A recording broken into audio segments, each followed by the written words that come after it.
Hello, Alessa. How you doing today?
We may have slight technical difficulties, possibly, right now with the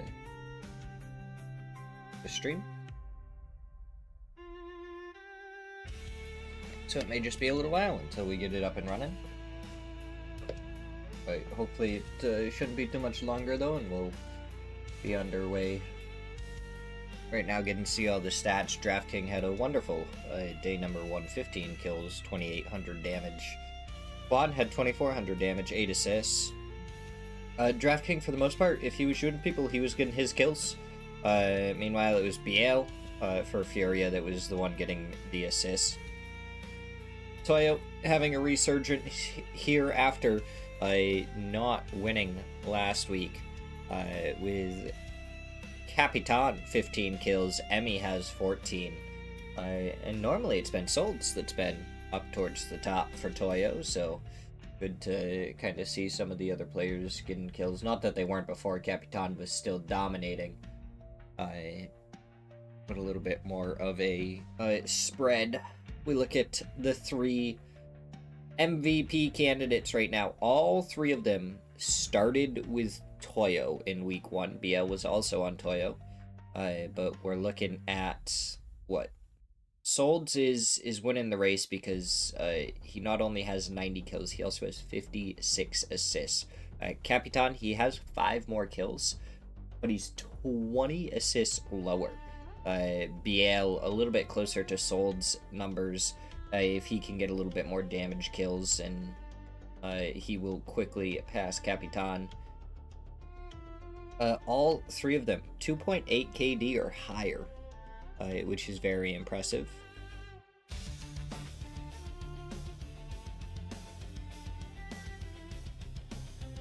But yeah, hopefully we will be underway here in just a second.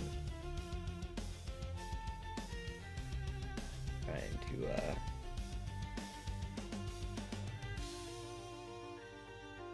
keep track and see what's happening.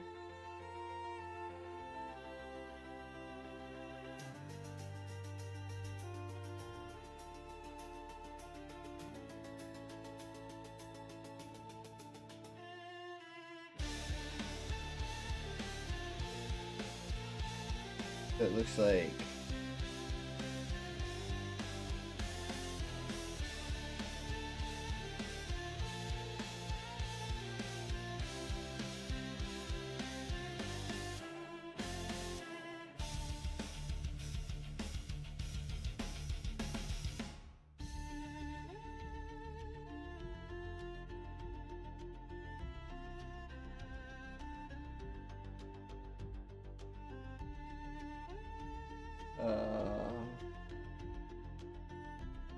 it looks like the observer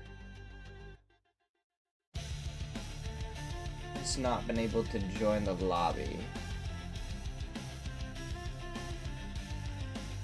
And that's kind of what's happening.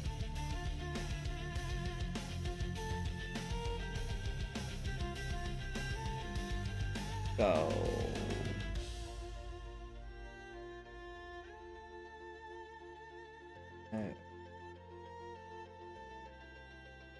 back on Smear Zero here for a second.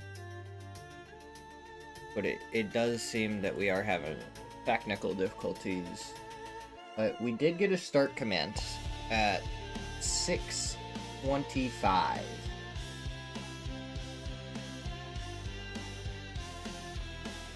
Which means in about 10 minutes, hopefully, we should be underway.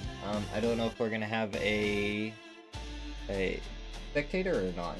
Hopefully we will, and we'll be able to watch. If not, then may have to try and find someone's POV potentially. Is all I can think of.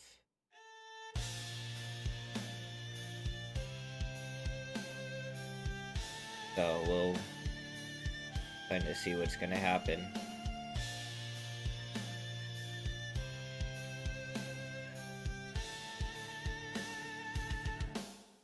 Pay close attention.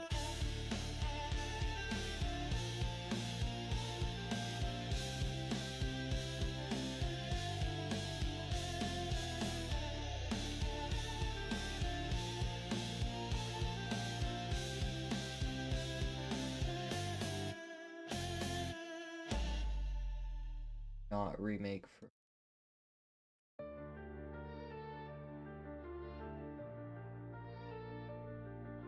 Love just watching Roth's messages. Every single one of them that I see in the chat just end up being really funny.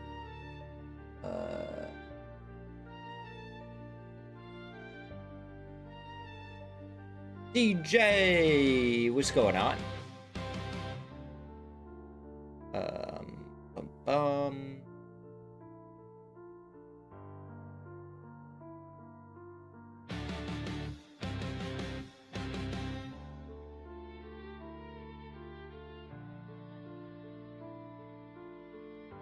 Okay.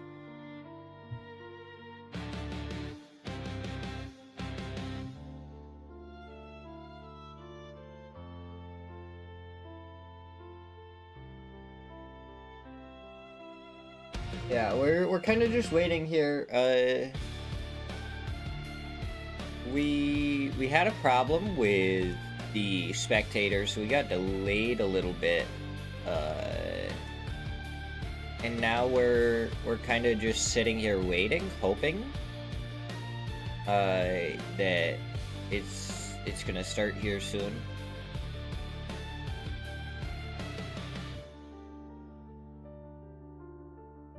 Kinda to pay attention to stuff, see if it's actually gonna get underway here.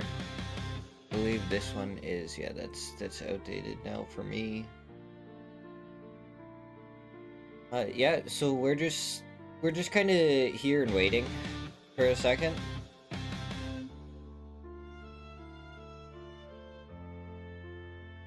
Fine. TPP, that's right, true. We got TPP when it does get underway. I mean, at this point, I thought I was going to be casting the first one alone. And then Controller was going to be here to join us afterwards, but he might be here right from the beginning. With how this one's going.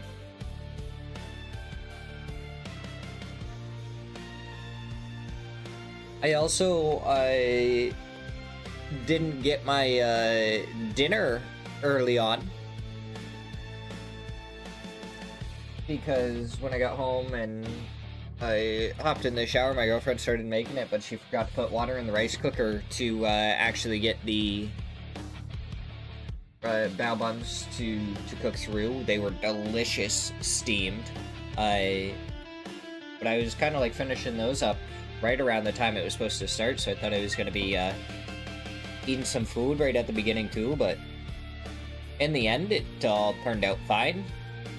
Now we're just waiting. Again, we did have a chat. We'll double check. At 6:25 for a start time. 4 minutes possibly till we start. Oh, we'll see if that's indeed the case. But it also means that I did my pre-roll ads. I timed them correctly for once. I actually got the ads run right at the beginning. And here we are, not starting. Listen, we'll blame it all on me because I actually remembered to run the ads so the pre-roll wouldn't affect game number 1. Right, this is what it's got to be. DJ, appreciate the 5 streak. So glad that you were here. For 5 streams in a row. Let's go. Let's see. Let's go to this.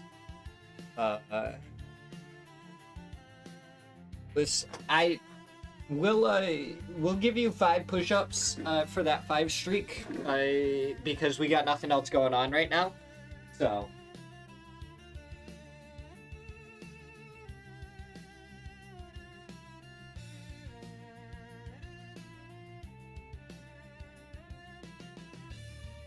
I need something to do. Otherwise I'm gonna go crazy here.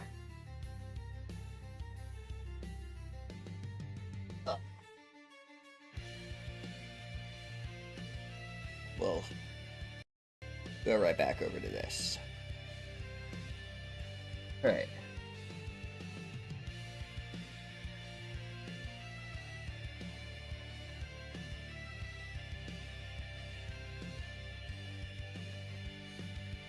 I mean, if I'm, yeah, I think I'm 4 to 12 hours. Anywhere in that time frame most of the time. When I'm casting and stuff, usually 4 hours. If I stream on Friday, that's normally like a 4 to 6 hour stream, but most of the time on the weekend, I do an 8 to 12 hour stream, so. I appreciate the support nonetheless, DJ. You out here?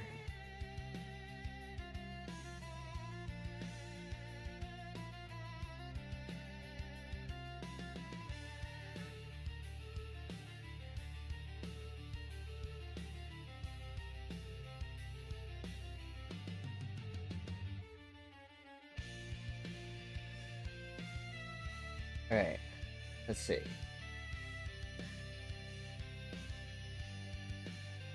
Okay, we're at 6:34.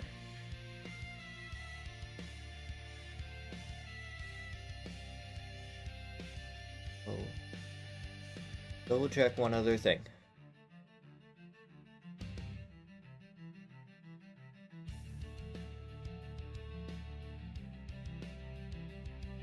Yeah.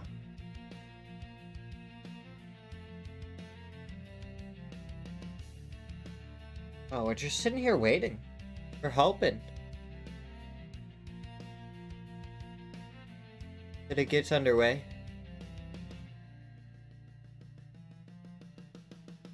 Well, look at this. We got controller here before game number 1 starts. There's been some technical difficulties. I don't know exactly what's happening yet. You're here for free coffee and donuts. DJ, okay. I always support the donuts. Yeah, so the Observer couldn't get into match number 1, so they did a remake. And now we're here, and we're still just kind of waiting, and I don't really know what's happening. Sometimes. Yeah. But it's just chilling here. DJ and True have been in the chat, so Alessa was over here a little bit earlier.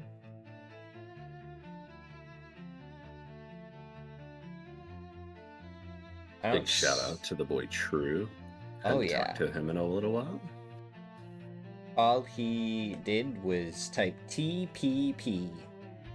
And he hasn't said a single thing since. Okay. I don't see anyone chatting back and forth in the First Division chat in the Super League Discord, so hopefully that means they are actually in match. And we get started here in the next couple of minutes.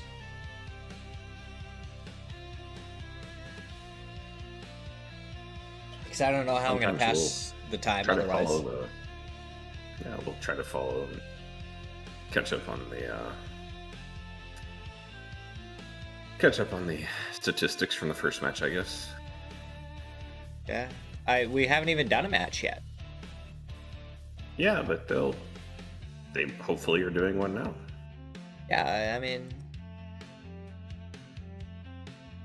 it's true. Hopefully we get to actually watch the first match and don't miss out on it. That would be disappointing. I'm thinking that, like, just a few seconds here, we will either load into a match or we will not. Kinda how it is. DJ, what's your favorite kind of donut? You too, controller, what's your favorite donut? Um, honestly, there's this like donut place locally, and they make maybe like the best blueberry lemon donut I've ever had in my life. You almost had me at the beginning there with the blueberry. I'm not a huge blueberry fan in cooked foods a lot of the time.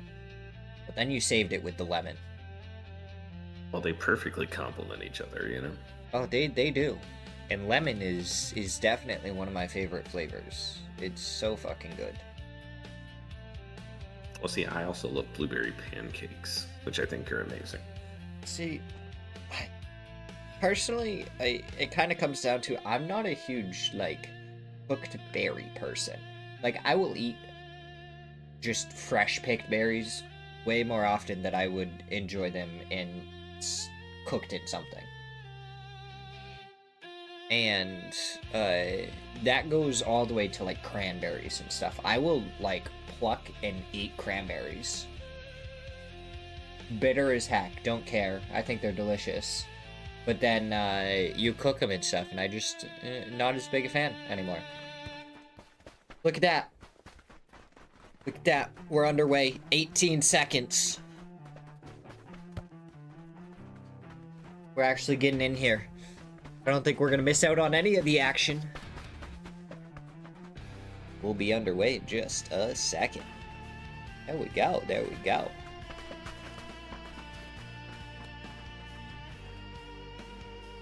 Right. I'm still kind of blaming this on me, though. I actually remembered to run ads right before the first match normally would have started. So I'm thinking because I did that, the universe was like, sorry, we're messing this up for you. This should be match number 1, Trick. As far as I know, we didn't actually get started until about 25 to 30. So if we started at 30, yeah, this should be match number 1. We'll be able to double check because Furia should have been in first place by about 20 points. If when we see the leaderboard they are not in front by about 20 points, then we know that it's messed up. But right now, even in the top left, it is telling us it's... Or, no, sorry, Toyo was in front. Sorry, not Furia, Toyo. It was up by 15. Oh. I still think that this is the first match. I think this is match number 7. Seems so quiet.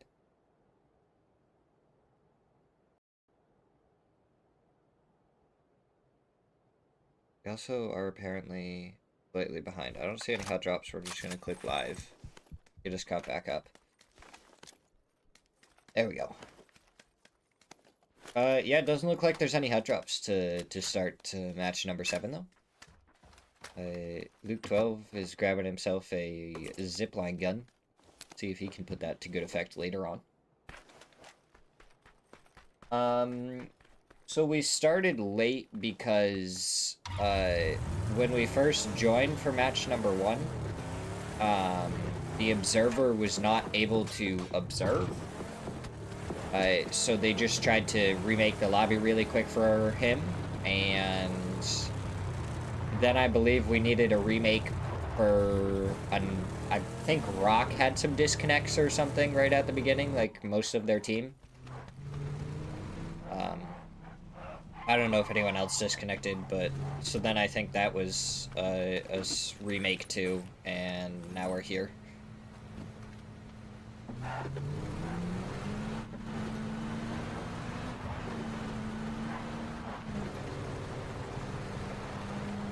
Which means that we're gonna get PUBG for even longer today because we didn't get it right at the beginning.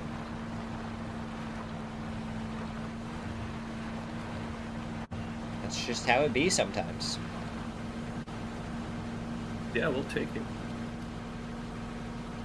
And Pat is a very northern circle, which also means I don't know if I actually have a map stream. I do not have one currently, Right. Because the but I one will we... say that this is a problem for Haven. Yes. Yes, it is. But now we're lagging slightly. Whoop. I didn't want the map stream to pop up on this. I wanted it to pop up on the other one. Yeah, so I still have the old map stream before problems arose. But it looks like Haven was able to turn out of there without any problem. Extremely fortunate driving up that steep incline to still be able to get out of there. The one thing I was going to say though is I love this circle. I love playing this zone. I don't know. Maybe I'm biased. Like a team that I coached was water treatment split team forever, and I just always loved this zone. I mean, when you have an attachment to a specific area of the map, it definitely helps when you end up over there.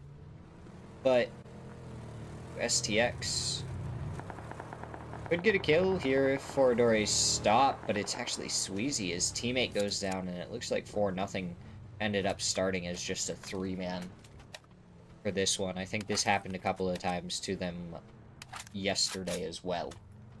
I think game 6 for sure they were 3-man. But I also don't think we got to see a lot of them, because I mean, we look at their position on the leaderboard, 10 points, all from kills. So we saw them in a couple of fights, and other than that, I think they were just kind of dead most of the time.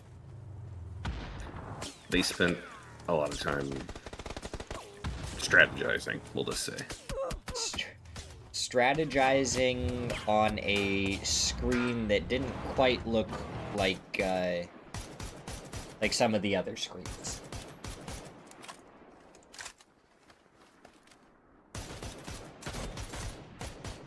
Oh, someone got hit right there onto one of those players.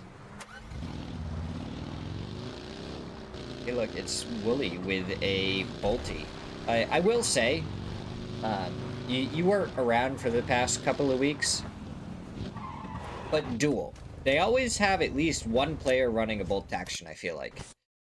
And I feel like they are a team that, with that Bolt action, sees considerable success. Yeah, so I'm a big fan of having, if you have a good bolt player, like I want that player with a bolt in their hand because A, they can open up a knock to allow for a crash, B, they're really good at stilling kills or confirming your own knocks. If you have a good bolt player, I love having one on my roster. Just, I think it's, you know, it's a really good situational thing. And if somebody can hit their shots, I mean, why not? Yeah, and it's a really good opening tool as well for a fight because, I mean, one shot to the head, if they hit that, all of a sudden you can crash onto a compound or something. Yeah, and that was kind of the first point I made. Like, that's the way that I love to see it used, and then, you know, confirming and stilling other people's kills. Like, I mean, there's been plenty of global tournaments won by stilling kills. That's why there's a reason why they keep track of it. Like, I can't remember which team it was a couple of years ago, though, and I want to say they had like 30-something stills in a, you know, an 18-game set, and it was the difference in the tournament. And I feel like along with that, a couple of years ago, one of the big things for actually the Falcons was that on day 1 or 2, they had like 15 or 20 of their kills stolen. Yeah, and you know, you work hard to get those knocks. You want to get them confirmed, and a good bolt player can, you know, confirm a lot of those for you. And I'm pretty sure not too long ago, they actually lessened the amount of damage that DMRs do to knocked players, and may have actually increased the amount that ultis do. If I'm remembering that correct, or maybe it was just nerfing the DMR damage on knocked players, I believe. You know, I don't remember if it was a total nerf of the damage. I think it wasn't it a delay in the damage after the knock comes out? Yeah, but I think there was something specific with DMRs versus Bolties on knocked players, because there was like that was one of the big things for why DMRs were so important was because you could kind of spray towards knocked players a little bit easier than with a Bolty. Yeah, for sure. Well, I've plugged a little bit. I need to brush up on my patch notes. But yeah, I am also a person that doesn't necessarily always take a look at the patch notes. Most of the time, I rely on what all my teammates are telling me because they pay more attention to them. But I am seeing 55 with a 2-1-1 split right there, up towards the northern part, kind of right in the middle of the zone, and Area has the same thing. Think about Game 6 last night. They came off of a big split. They held it for a long time. Came out and won a game, and they looked really convincing doing it. Yeah. And, I mean, we were talking about bolties for duel. In the kill feed a little bit earlier for 7-Tells, I saw Pablo get a knock with one, and now we see Dark Castle with one. I don't know if people just weren't able to find DMRs or something in this match, but I have seen a lot of bolties already. I'm here for it, man. I want to see as much multiplay as possible. I just enjoy it. Yeah. And there's few things more satisfying than like a 400-meter bolty knock out of a moving vehicle or something. Right, and just like in general, bolt shots to the head are super, super satisfying to see. Oh, yeah. I always love whenever it's, far enough away that it feels gratifying, but close enough that you can see that helmet go flying off. I feel like I have a bolty shot that I gotta show you, because I think you're gonna really enjoy it. I'll show you that in between matches. As long as it's not on me, I'll enjoy it. No, it definitely wasn't on you. Okay. Wasn't it? I don't know if I was playing with you or not. I don't know if I was playing with you at the time. I was playing with Mav, though, and I can't remember who else was on the team. But enough about me. Ooh, somebody gonna get shot out of a glider, maybe? Yeah, and since I don't have map stream, I can't see who's in that glider. Yeah. Is it Xhaka or what is that? But getting a little scout in, it looks like. Yeah, it was. I feel like it's got to be Xhaka with how players are shooting at it. It definitely seems like it would be Xhaka. Yeah. Yep, it definitely is, and he is taking that thing down. He is low. Entire server said, you know what? We don't like this. Let's get him out of here. And if there's one team that I don't think I'd want to get too close to, while trying to get some scouting, it probably would have been Rock, and that's the exact team that was in his way. Yeah, little Rock action here. Let's see what the circle brings. I don't think we're gonna get any big surprises in terms of shifts here. It's kind of a vanilla, old school Miramar type circle. I do kind of like the control that Friendly Fire is setting up on the southwest corner. It looks like they've got a nice little box formation, so they're feeling pretty good about their space and their scouting situation. So it's good to see them kind of, off to a pretty strong position and I guess you could call it formation to start day one or day two. Yeah, and I think Whiteson there just barely saw the edge of one of the 55 players, and he's going to call his team off. They would have been driving right into those players.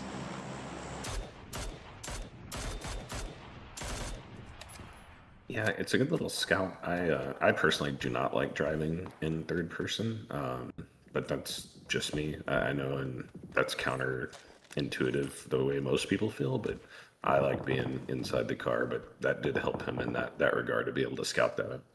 Oh, it looks like Liquid here crashing in on the duel, and Toyo's going to punish this. To get some covering fire. We're trying to swap over there, but we're actually just seeing it from Toyo's POV. Don't know what's happening. I'm pretty sure this isn't the normal observer. I'm pretty sure this is a backup observer, possibly even the one that normally runs the map stream. So that might be what's going on here, observer-wise. It might be There's definitely a fixed. learning curve with the observer tool, but Yeah. back in the good old days when coaches were allowed to observe scrims, I got a lot of practice.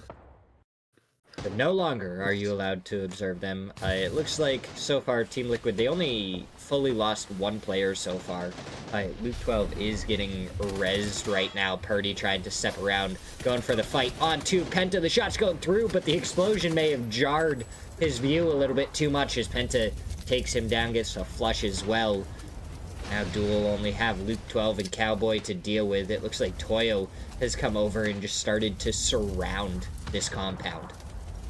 Yeah, and we talked about it yesterday some, and that was the fumbling back and forth between third person and first person view, and I just feel like Purdy was like stuck in a situation where he wanted to go first person, but then when he took that third person peek, it was just too late. Penta swung and won that gunfight. And something that I'll bring up with this, because I haven't seen it at all, but I think it could be such a viable thing. Because I think if you run an SMG, you don't need to put a vert grip or anything else on that. I think you can just put a laser sight on it. And 100%. Would that help so much in TPP, just being able to kind of not have to worry about going back into first person, because you can just peek around with a laser sight on an SMG? Well, I mean, I'll just say for a player like myself that's not great at the game mechanically like these guys, I love running SMGs these days, and I don't play TPP, but if I did, I would definitely be running the laser setup 100%. Okay, we got this popping off here between Fury and 55. Couple of interesting little fight. 2-2 Kraken by splits. himself. Yeah, BL's coming to support. Kraken's taking some shots in the back though, so he's gonna to disengage. I did see that Liquid wound up going out, so Duel now has that compound to themselves again. They have it to themselves, but I think they're going to be kind of surrounded by Toyo. One of the Toyo members there in the kill feed did just get knocked and flushed. So maybe it's going to give an opportunity for Duel to get out of there, because they're right up against the edge, and most likely with this next zone shift going to have to be moving. So maybe with Toyo fighting that other team, it's their opportunity to get out of there.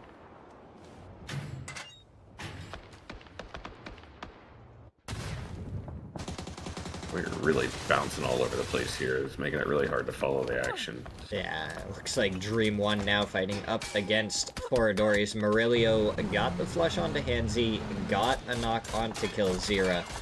Now it's VPS and Xhaka. They're trying to make their way forward, and Xhaka is a sliver away from death. You got Furia up the hillside above you. And it looks like Xhaka does get taken down. VPS tries to hop in the driver's seat and keep this thing moving, but on the hillside, it's difficult. And now he's the one that's only surviving on a sliver. Yeah, there he goes. I mean... Somehow runs himself over there. Yeah, the vehicle kind of slid when he hopped out and just had enough downward momentum to...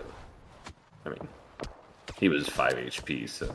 Yeah, I mean, all it takes is just a small little gust of wind to take you down there, and that's exactly what happened with his vehicle rolling back as Whiteson takes down Chucky. That was an interesting peek. I'm not sure if he just didn't understand the angle, but not great. No, and I think part of it is AKA was starting to come from behind as Poem gets that nade out, trying to find any damage. He's prepping another one, throws that one as well, and he's gonna just try and stall for as much time as he can. He does have a Molotov, and now that he's dropped that, once those nades come up, it might be a good time to throw that Molotov down, stall for as much time as possible.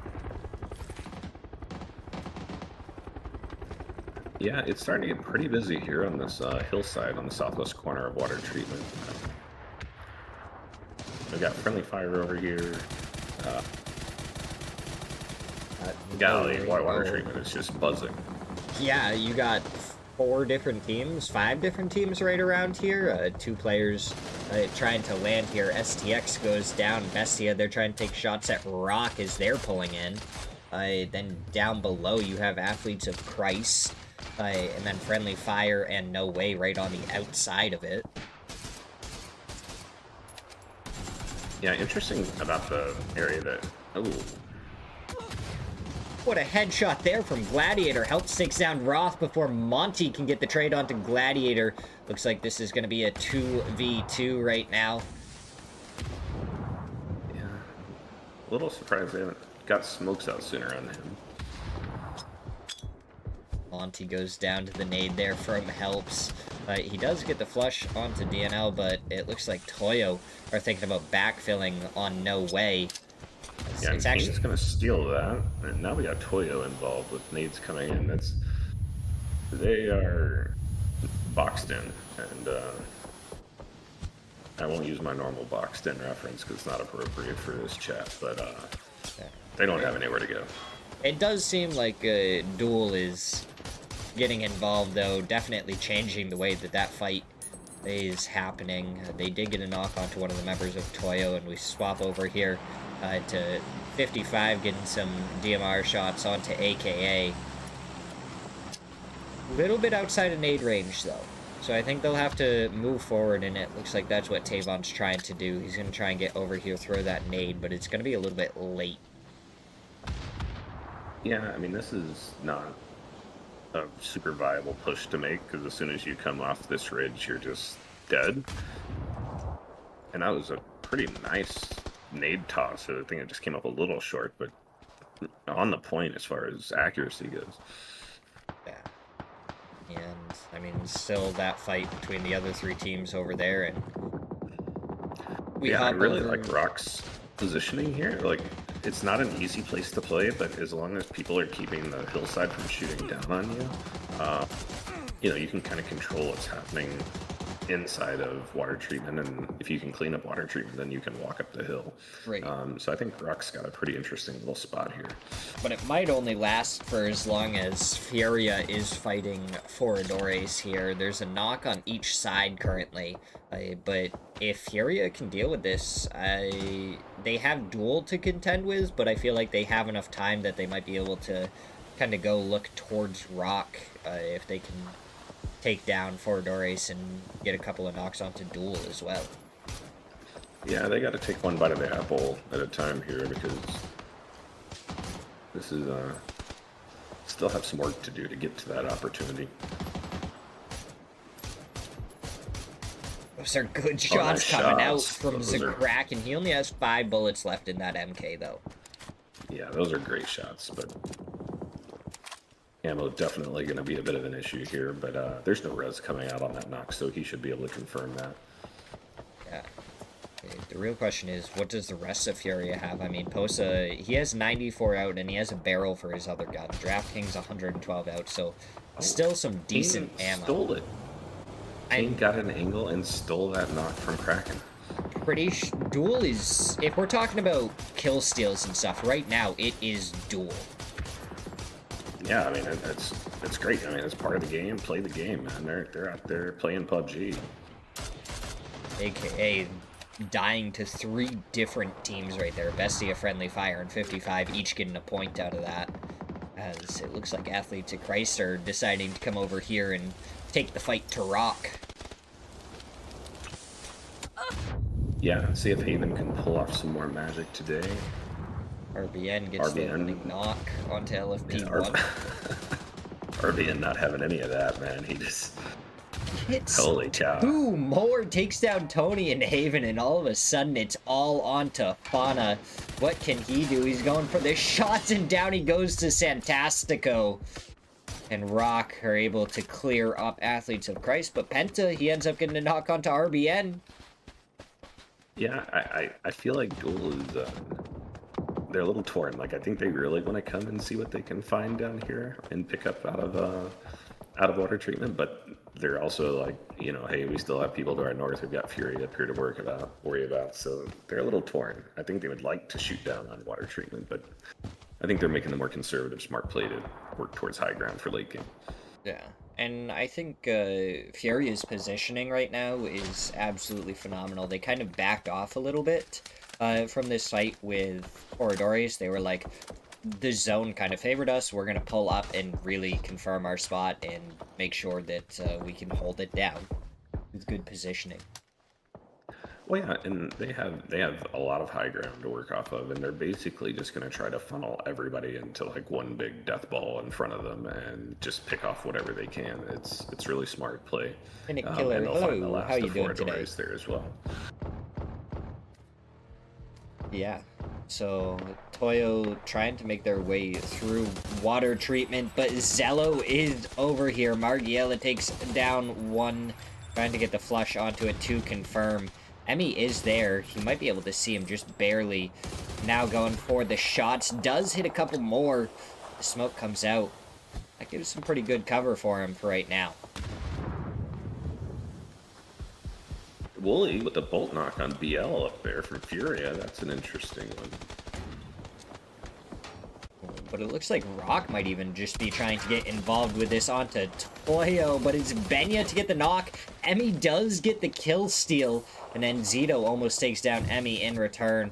Looks like he's just going to throw that Molotov down, try and prevent Zello Margiela from pushing over, and as soon as he has to hop over the fence, it's Zito to find the kill. Drafting the knock onto Kane after he got the knock onto BL, the headshot towards Wooly.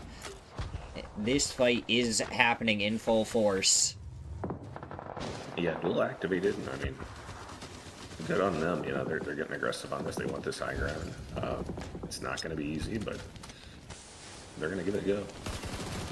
But from the side, DraftKing gets the knock onto Penta. He did confirm the flush onto BL, so it's going to mean that Furia is only a 3 for the rest of this, and they still have Wooly to deal with from Duel. The shots are going out. Only a couple more bullets to go, but it doesn't look like any offensive util to really throw over towards Wooly for Furia. And they're trying to loot a couple of these bodies and see if they can find any, but it doesn't look like they're having much success there. But I appreciate the fact that Duel made this play. You know, they got the knock, they got the bolt knock, they got aggressive, and they knew, like, hey, if we can clean this up, like, we win this game, or at least we put ourselves in a good opportunity. While all this has been happening, though, Bestia has just been big chilling in those warehouses, picking off a couple of people where they can. And everybody else is just weak. You know, Duel's 1, Friendly Fire's 1, Fury is down to 3. So Bestia is playing a little nice positioning and picking off kills where they can. You love to see it. And it looks like Furia isn't even going to try and take care of Wooly right now. Instead, they're going to spread out, take zone control. And before, Zakraken was going to be the only one that might be going up against Bestia pretty quick. But now they brought DraftKing over here and kind of left Posa in a 1v1 against Wooly. Well, Bestia, don't know if they know about the sneaky Canadian boy right above them, but this could really mess up this man advantage they have. Surely they hear the footsteps. They have to know. Yeah, they have to know now. It sounds like they got util out. We're going to try to clear him out of here. Yeah, and he did get some shots as the vehicle was coming forward, but then he was able to kind of move around. These rocks pretty tricky right now. If K-Mind starts to get some knocks onto Bestia, though, surely we see Furia get a little bit more proactive, possibly, depending on how many knocks he gets. The opening knock onto Vinny isn't able to get anything to confirm it. He only has a stun to deal with, but Wooly going down to the blue zone means that Furia can just kind of focus on this fight. Yeah, I still have a lot of trust in K-Mind's ability to make some plays, man.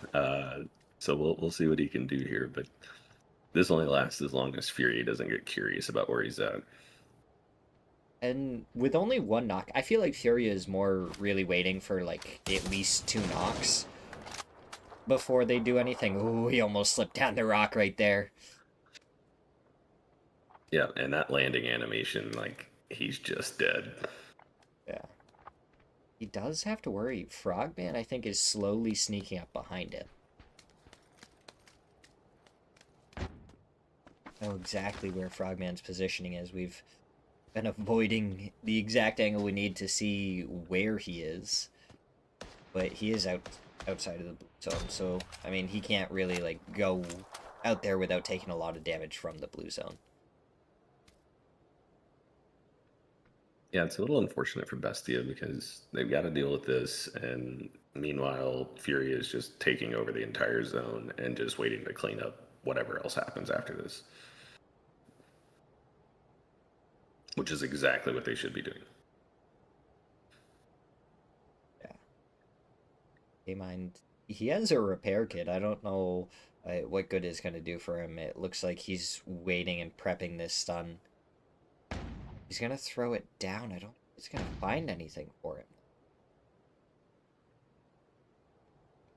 And he's going to change his positioning a little bit. Oh, when does he get these shots onto Bestia?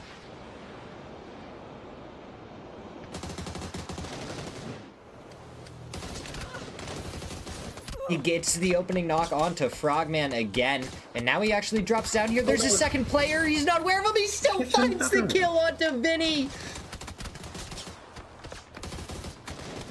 Oh, and Zito able to take him down afterwards. And Furia, they just come in and mop it up.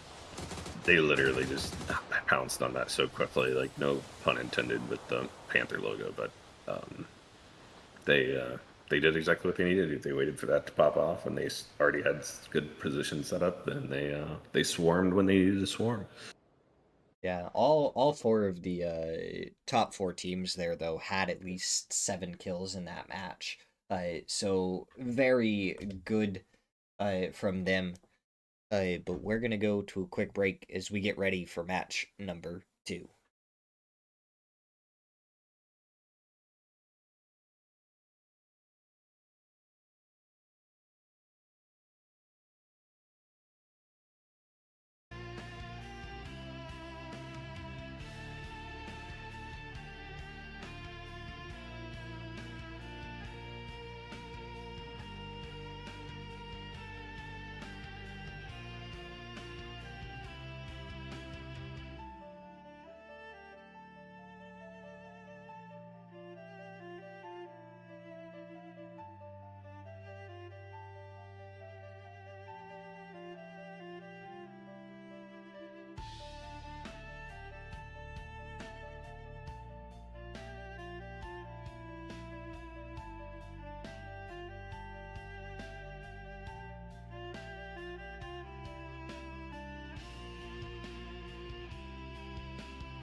Here we go, already into the next match. I saw someone get run over and taken out already.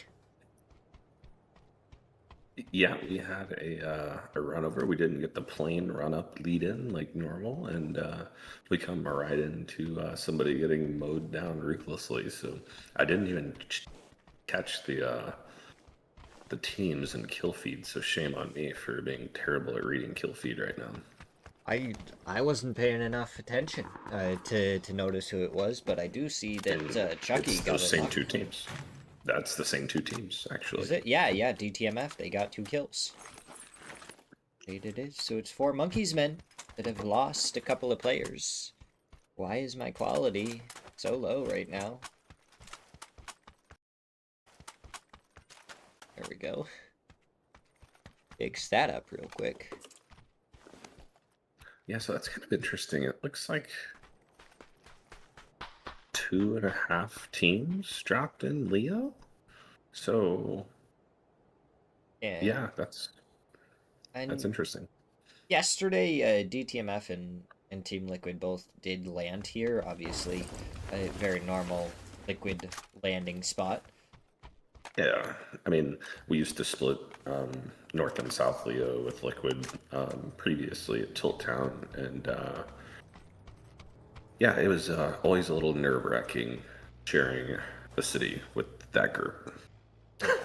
And I feel like as much as they're scary to share Leo with, they're also not. Oh, Cowboy just turns on him, finds one, but Poem is actually able to get the knock in return, but Luke 12 with the covering fire makes sure that Cowboy isn't going to get flushed out. But I feel like Team Liquid isn't going to be a team that's necessarily going to take a fight in Leo unless they really think it's a worthwhile fight. Well, it's prio and zone right now, really. I mean, it's pretty central. That's kind of the way we always played it. Is oh, he got greedy there, and he's gonna pay with his life. It was almost in time to save Cowboy, but Luke 12 just a second or two late, not able to rescue his teammate there. They should be able to get the chip and get the res pretty easily if they can get that done quickly, but Duel might rotate right in behind on this as Naylup gets taken out of the vehicle. Yeah, they weren't going to let that one slide. They had Naylup all sorts of surrounded.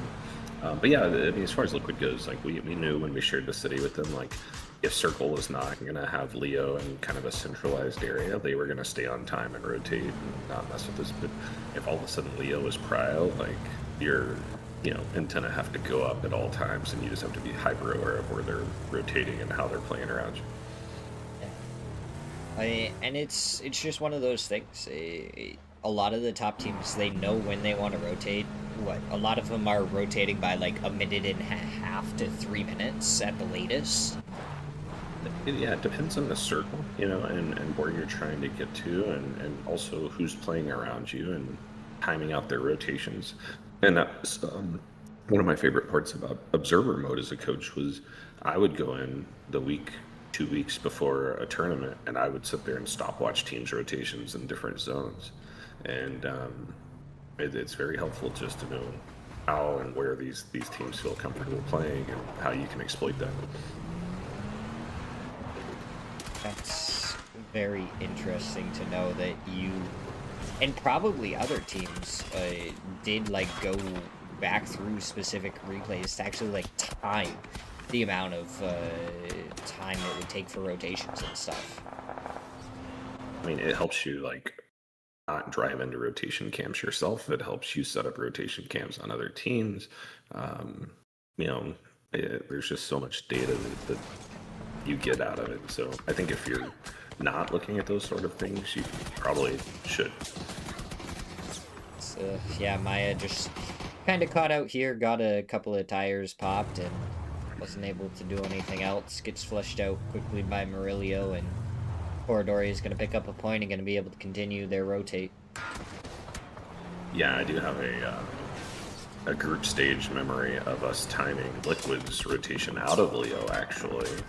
And we timed it so well that we actually beat them to the compound they liked to take in this particular circle. We wiped them. And this was like the second game of the entire tournament of the group stages, and they proceeded to hunt us the rest of the tournament and made our life hell, and we did not move on because of it. And we should have probably thought that one through a little better. Yeah, I mean, they just really showed their appreciation of your strategy by showing their strategy right back to you. It was brutal. Like, you just never want to have that team just hunting you when they're already qualled, you know? Yeah. And the next brutal thing is going to be for Rock. They're down to only a player. RBN's the only player left on Rock right now. Well, you know, you can't win them all. Wow. 7 minutes in. We haven't lost any teams yet, but we have lost 11 players. 11 players, yeah. 11 players. Yeah, because we start at 76. And there's 19 teams, if everyone gets in.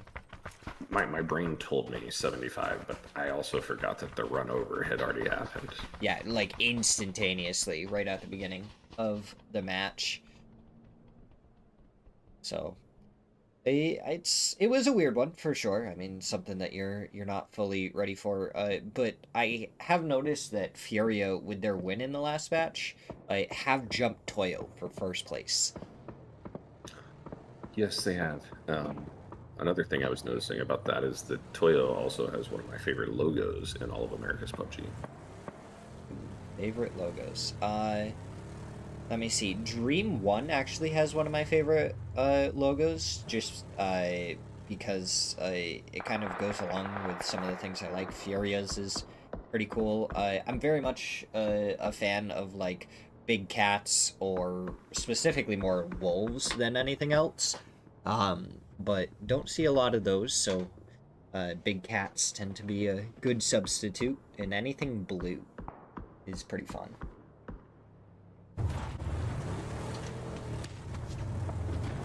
Yeah, I can get behind the color blue, but I did also read a study that said that people whose favorite color tends to be blue also tend to have a higher frequency of being a psychopath. So there's that.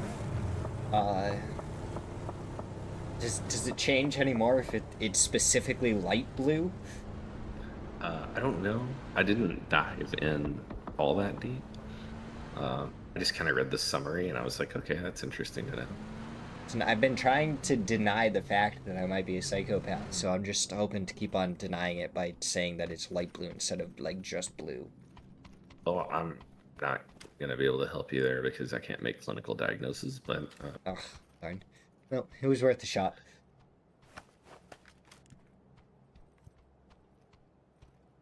So then what's your favorite color? Black.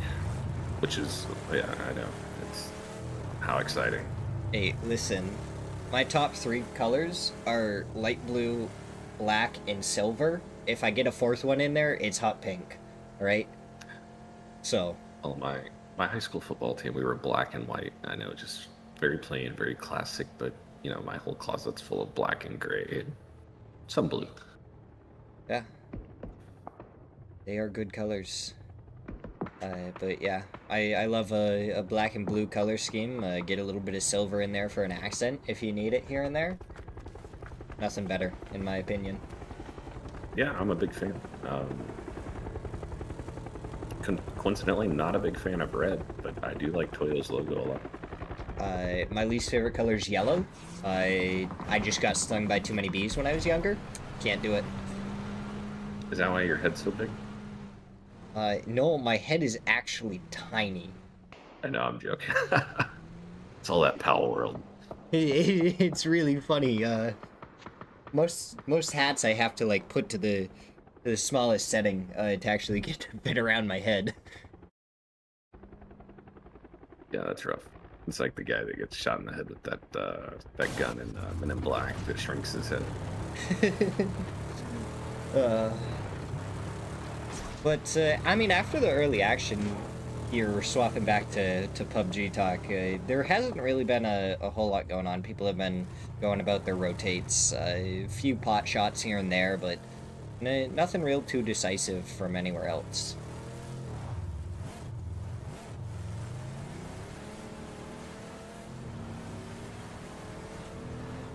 Looks like friendly fire, they back off this compound a little bit. 55 we're pulling up. They decided they weren't going to lose just their solo player that they had over there. They lost that one earlier, so they had a 2-1 split going on, and they don't want to lose a second player. Yeah, Furious sneaking up here. Not sure that they know. It is 4 Monkeys Men, though, so it is the team that already lost 2 players right at the beginning. So now, oh, they're going to try and back out. Posa is already over here. Good. He's going to get 1. He goes for the sprays onto the second, and down they go. That's just, like, almost not even fair. Here, yeah. I mean, they laid a trap, and they made it happen. Yeah, it was a great play. Pick up 2 points, move on. Who's next? Yeah, first team eliminated here in match number 8. And look at 55, man. Right back where we finished off last night. A little bit different split, but they're still holding one of the same compounds. 2-2 in it here, and I like it. I like the way they're playing. I don't think this 2-2 split is quite as large as the one they had before. No, actually, it's a little bit farther, isn't it? Slightly, but it's a similar play. I just like the way they're playing. I think they're playing confident. Of course, they're going to have to move now anyways, but they just seem to be screwed by that zone right there. Yeah, I mean, that's a hard south shift. And, of course, we're going to end up in this bowl southeast of Chuma. Hopefully people brought their folding shields. They brought extra vehicles because it's going to be a barren wasteland before too long here. Yeah. Affinity in one of the compounds that's probably actually going to be super helpful having got there so early on. But it looked like so few teams were inside of this zone. And it's not because teams didn't want to be in this zone. It's just that the middle of it is completely empty. There's nothing to play. And now we're going to have Dream 1 pushing on to 2 of the members of 7-Tel. Shotgun comes out, but the trade from VPS onto Dartek. Insta-res comes out. And VPS tried to res as Hansi takes down Pablo. So you're going to have 2 players knocked, and Longaray a little bit farther off for 7-Tel is not able to support this. Yeah, I love the way that they actually played that. They got the trade. They send the fresh player up that's full HP to go up and see if they can get a quick knock on the other player and get the res off all at the same time. So really nicely played there. If DNL survives this, I'm going to be so surprised. There's just no way. Duel now and Furia getting after it, looks like. I think Duel's already taken 2 knocks. One confirmed for sure. I mean, Furia's the team that ruined their last match, and it looks like they're doing it again here. Maybe a team to avoid for Duel. Friendly Fire doesn't know. Oh, this is... Oh, not able to land him.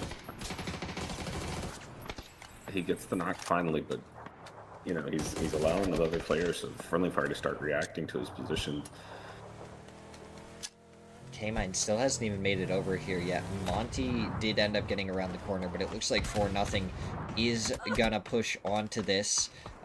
Dark Castle does take down Moo from behind, so it's actually AKA that starts getting some revenge to start this one off. Now Monty gets the knock onto STX. Oh, nice job there by Monty. And then Falcon ends up taking down Zella Margiela. In all of this, they didn't even get the flush onto Roth. He was there. He was available to get flushed, and they just didn't do it, so now they're not going to get that point. Yeah, they were trying to take advantage of the knock and push, and, the utility throw out really didn't connect, and they're going to delay Roth back up. Two-wheeling it. Bessia going forward past Team Liquid, and now they're going to go past Furia. Hopefully just far enough to not get spotted, but that's a tire that goes down immediately. So now 2 players stuck down in this dip, and they're going to stay here and just try and take the fight for a second, get some smokes down for a little bit of cover. Yeah, you know, I did say earlier that when you called out the 3 dead from Rock, that, you know, you can't win them all. But, I mean, RBN is chilling in the middle of the zone in a shack with nothing around him, nobody to push him. And he was popping off last game. Like, that guy, you know, don't count him out on getting some placement points or even stealing a couple of kills here. I think he'll keep his head down, you know, probably in the near term, but long term, you know, he's chilling. And that's the thing. I feel like going down to a solo at phase 4 compared to going down to a solo. That Liquid 4-man crashes him. Oh yeah, that's gonna be rough. He goes down. But yeah, going down to a solo in phase 2, I think, is a lot different than going down as a solo in phase 4. Because in phase 2, you can kind of just send it somewhere close to center, and there's a chance that just nobody's there yet. But once you get down to phase 4, most places are already taken, so you are trying to survive on the very edge of zone a lot of the time. Yeah, I mean, I felt like with the position of that shack, it was a matter of time before somebody crashed, but I just thought maybe some of the teams might punish the crash, and Liquid gets it for free. They get the kill, they get the position, and now they're just, you know, gonna lay down for a bit, let the other teams do some attrition to each other, and they're gonna be center zone for pretty much the rest of the game. Yeah, it'll be interesting to see if they have any emergency cover or anything. If they can get that thrown down a little bit later on, then they'll be able to kind of actually push out of the shack towards the later circles. And I mean, eventually they're going to want to try to get some angles, but for now, they're just letting everybody else kill each other. Yeah.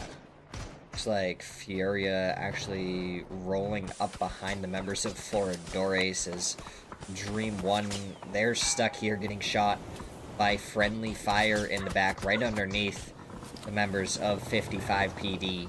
Jaka does go down to K-Mind. Yeah, and poor Roth knocked again, man. I mean, would you guys quit shooting Roth, man?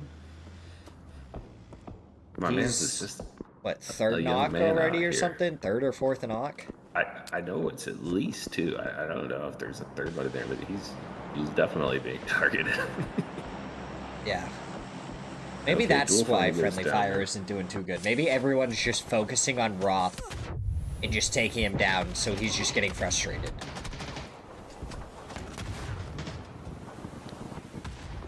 Furia down to just BL, and it's from behind.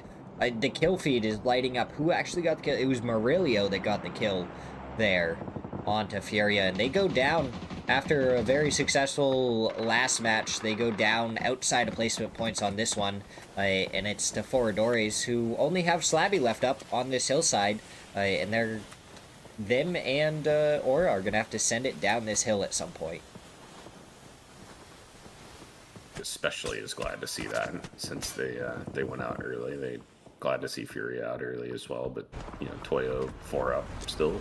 They got to make their way in zone, but they're picking up some kill points, and you know, Toyo's going to look to capitalize on this. But it looks like Bestia actually trying to roll up as a 4-man. Andrew already there. That nade goes out, brings Frogman down to 1, but doesn't really find anything else. Now the shots come out. Vinny takes down Andrew with the nade. Wasn't the gun of Frogman there. The Excalibur still in the blue zone, dealing hefty damage to Vinny. Not able to get a knock, and now Japa does finally find one onto Bessia. Benya's nade takes down Danny as more util starts to get thrown forward. Yeah, and it was a good pre-nade on the pull-up there. He did a lot of damage. Unfortunately, it was spread out amongst 3 players, and he didn't get a knock out of it.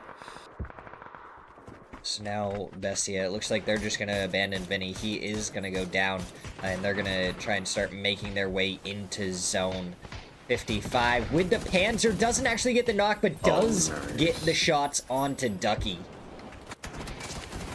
That's That's a really slick play there by Glock with the dolphin dive and spray. Isbo looks like he's on fire. Is he going to go down? He does go down to the Molotov of Tavon. So now it's only going to be 2 up for Affinity, and as Tavon goes for the cross, does get shot at quite a bit, but Karak going to be the next one that has to try and cross here, and he can do it because Ghost Hunt isn't in a spot to give the covering fire that he was able to before.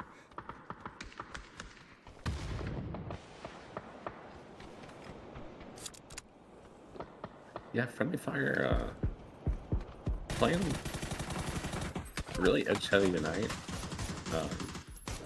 Definitely taking some fights and getting some kills, and I think they've already more than doubled their total from yesterday.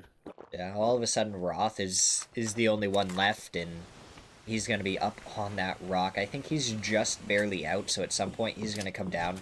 But it's such a slow side of zone that he might be able to wait out another couple of team deaths. Unfortunately, with 2 of the teams inside of buildings and Toyo inside his zone right down below them, I don't think too many other teams are going to go down before Roth has to jump down from here.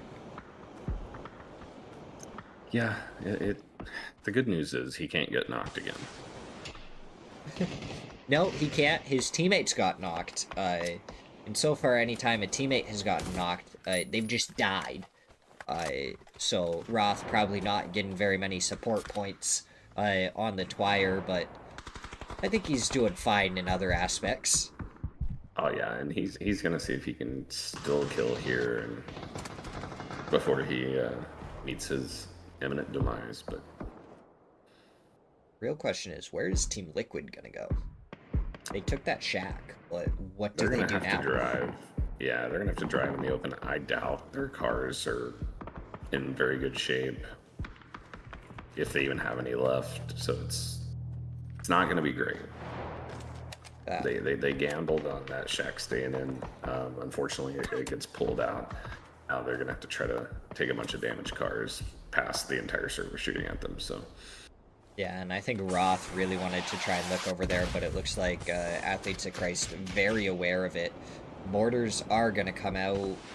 Is there any more? I only heard one.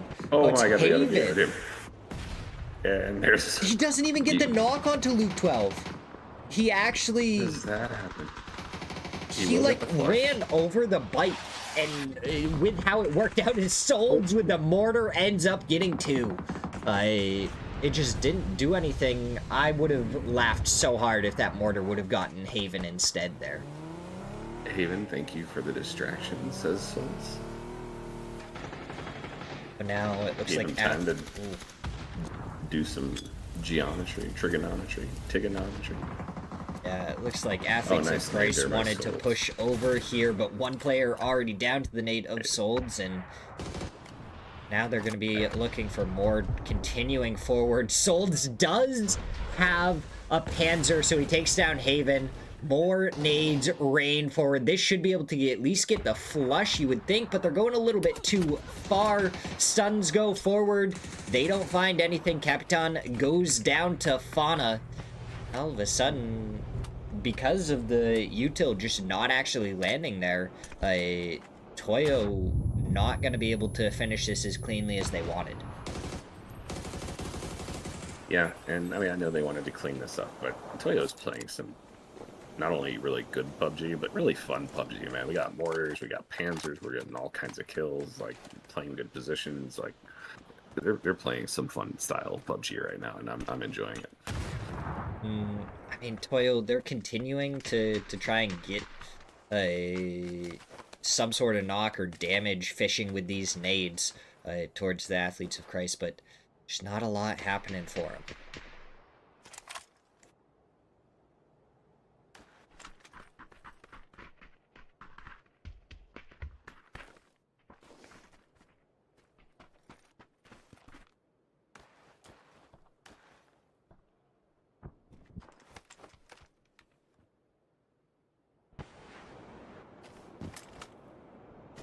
Right, it's slowed down. Yeah, and guess who's still alive, man? Roth. He has to still be Yeah, up on top of that rock, right? he just won't die, man. Oh yeah, yeah, 100%. But he just won't die, man. 55 are staring at it. Oh, the feet spotted on Fazen, but not able to do anything else. Capitan was still alive, the flush just now coming out. Fazen going down as the vehicle gets blown up, and now from the side, Emmy getting shot by 55. Not able to do too much. They're trying to blow up the other vehicle right next to Solds.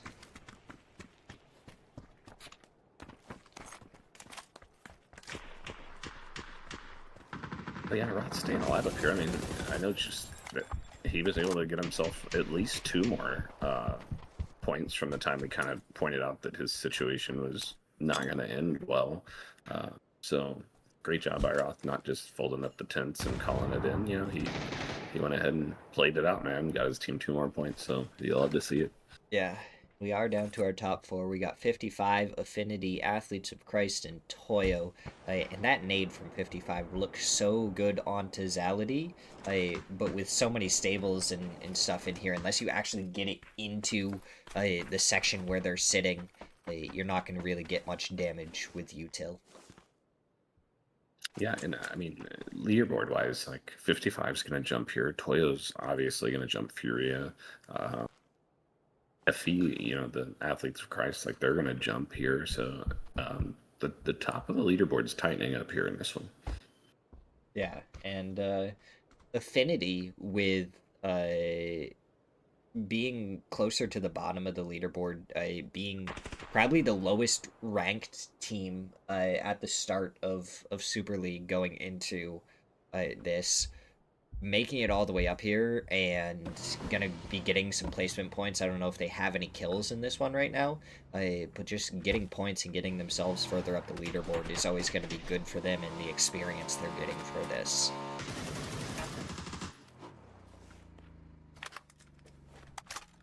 So yeah, 55 is just trying to consolidate a little closer to center zone there with 3.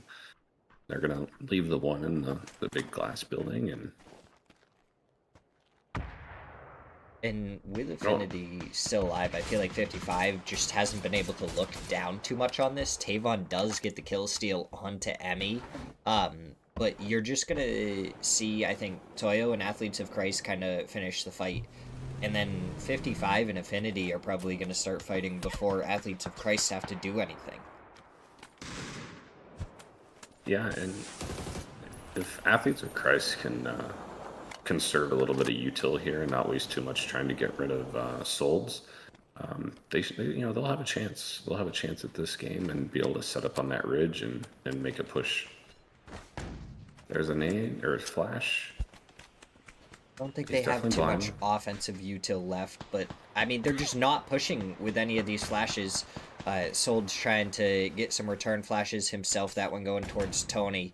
It does connect, but I mean, oh, the self flash right there, and Tony jumps over, takes him down, and now it's going to be 55. Do they want to try and hold off Athletes of Christ or take the fight to Affinity? And it looks like right now it's towards Athletes of Christ. Yeah, it looks like they want to clean this up, and that way they can just focus on the team they know they have trapped. Shots going out. Tavon does get the first knock in this fight onto Tony. Now Fauna gonna have to move. Yeah, and 55 used quite a bit of util trying to fish inside of that stable earlier, so... They did still have a Molotov. It did go out. Didn't find anything. Now LFP1. No, he had Karak. Now he goes for the shots. Does get the knock onto him. So Fauna should be able to come up in a second. LFP1 gets another one onto Tavon. Glock is over here, but he's on the second floor. Should be spotted out by LFP1. But Fauna does go down. So it's a 1v1 until Gabru gets over here. And Affinity, they're taking this opportunity to push over here. They're ready to capitalize off of this. 100%. I mean, Athletes of Christ, and no pun intended, are literally doing God's work as far as Affinity's concerned. They're pushing uphill, knocking to a 55, allowing Affinity to really move in. And now, all of a sudden, Affinity's got control over center dot. They just, I think, need to try and get someone up onto the roof as well if they can. To really finish controlling. as Fauna gets a knock onto Glock. Tavon got re-knocked as well by LFP1. And Mismo, he did make it up there. He takes down LFP1. And now Athletes of Christ, they can't go either direction. There's teams on both sides of this building. Yep, and this is when you're going to need some smokes, because that's about all you got to work with here for Fauna. There we go. Hey, look. They're going to go down there. 12 kills, 3rd place. Great game. Nothing to be ashamed of there. They made a great push, clearing out those teams, knocking 55 down. And now Affinity's got the high ground. They've got center dot and the man advantage. Right. Now that they've confirmed that no one can really work anywhere but inside this building, Zalady can just watch these windows, and as soon as that's done, they can kind of go for the push. I think they gave up center dot a little bit. 255 though. They go outside though. They're just full committing to outside and letting 55 take the damage right now. The shots come through from Mismo for 1, and the blue zone takes care of the other. 6 kills in the chicken dinner for Affinity to win match number 8. Yeah, good on them, man. They'll take those 16 points. Really nice game by them. Good patience hanging out in there. And that stable is a 3-man, and we're able to get it done. But, you know, great performance by Athletes of Christ, doing some really good work there on the edge. That is what we have for match number 8. So now we're going to go to a quick break as we get ready for match number 9.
Right, here we go. Match number 9 underway here. Obviously, we're running slightly behind. It's 8 o'clock, but we're only on match number 9. Sometimes we're already on match number 10 or getting towards the end of match number 9. But that is okay. And for this match, controller is going to be gone for a little while. He's going to eat some dinner. So he will be back maybe towards the end of this, maybe in the middle, maybe at the next match. Whenever he comes back, we'll be happy to have him. But for this one, you got me and just me for a little while.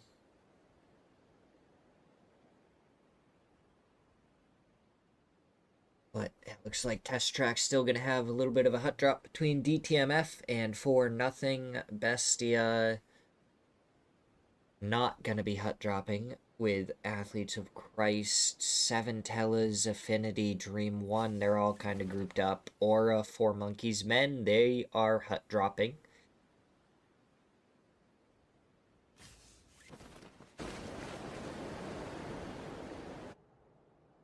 So, plenty of people around, and it looks like the first fighting going to happen. DTMF up against 4-0 Balin. Does get the opening knock and flush onto Yayi. No, onto STX, sorry. Saw Yayi's name and I just started reading it. Brain doing weird things. Sweezy is teleporting around there for just a second. Pretty entertaining. He has made it over here. He needs to not go up here, though. There is 3 different players all prepped and ready to peek him as soon as he goes around this corner. Oh, Chucky down at the far end is giving info over that there's 2 players right here. Oh, Chucky is spotted out. The shots go out. And now, farther down, Balin, he gets what? He gets a second. And it's all on to Zello Margiela. He's there. He's going to get shot in the back by Balin too, though. And Balin, he takes down all 4 on 4-0.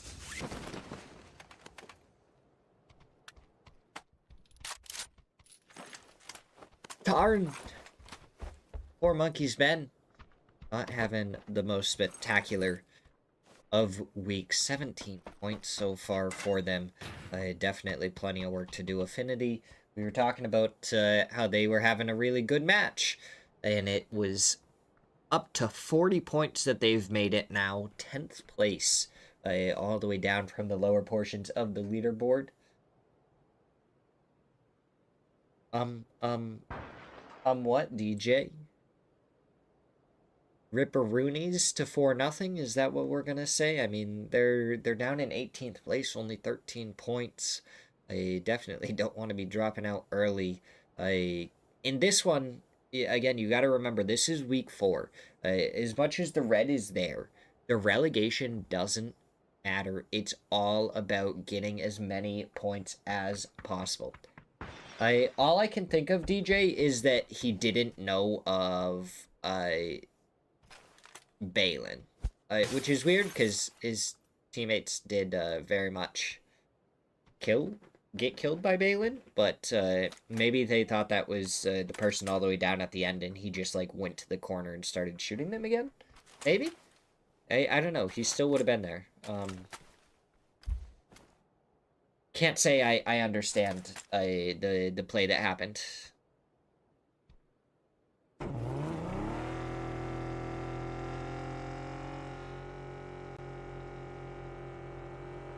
But I think he was in for a pretty tough fight no matter what. He was in a 1v4 at that point, and maybe he just wanted to send it up. He got stuck on his teammate on the way up as well, so that's a little bit rough.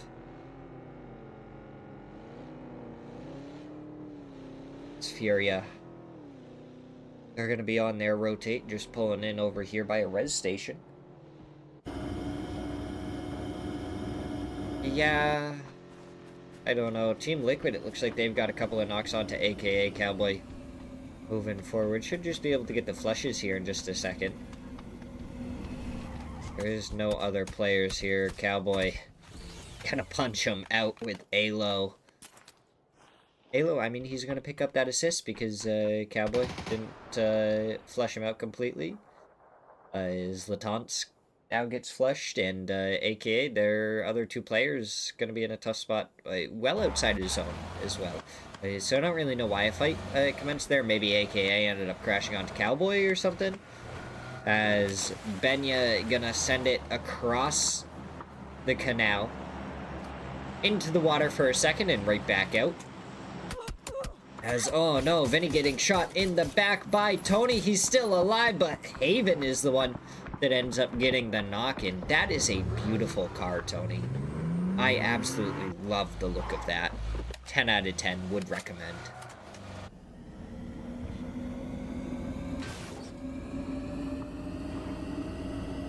So now, Athletes of Christ, are they going to come over and try and take care of Frogman as well? They know there's a vehicle over here, so they should be aware that there's a player, Frogman, going for some shots onto Tony. Now Tony, he's just going to try and step up and over, and there we go. He finds the 3x spray onto Frogman, who just goes down into the water.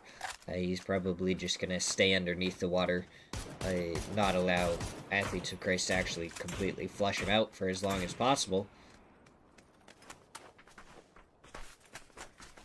Go down to drowning potentially instead. I mean, he has made it a good chunk of the way across. There we go. Now he's spotted out. Headshot and into the back, and Tony does get the kill. The loot not really in a spot where he's going to be able to do anything with it. Friendly fire. They're in a fight with Rock right now. RBN, Santastico, it looks like they've been knocked.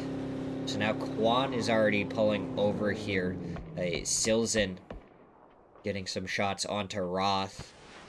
Smoke's gonna go out. Oh, that's a nade coming towards them. A follow-up. Will that get the knock onto Nailup?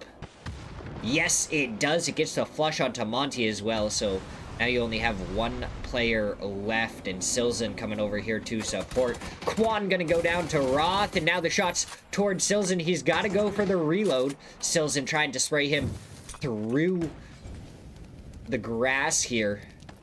But Roth, he's going to back up a little bit. The nade coming up and over. Doesn't find any damage. He goes for the flush. And Silzen, he's getting shot in the back. He does take down Roth, but he might go down in just a second as well. As, I mean, 7-Tellas, they still 2 kills away right there. And Silzen, he's got 2 kills for himself, but he's got to back off and almost flip the vehicle. Longeray looks like trying to chase this down. It wouldn't be a bad idea. He's the last player for Rock, and Affinity is right over here, so Silzen could still end up driving right into someone.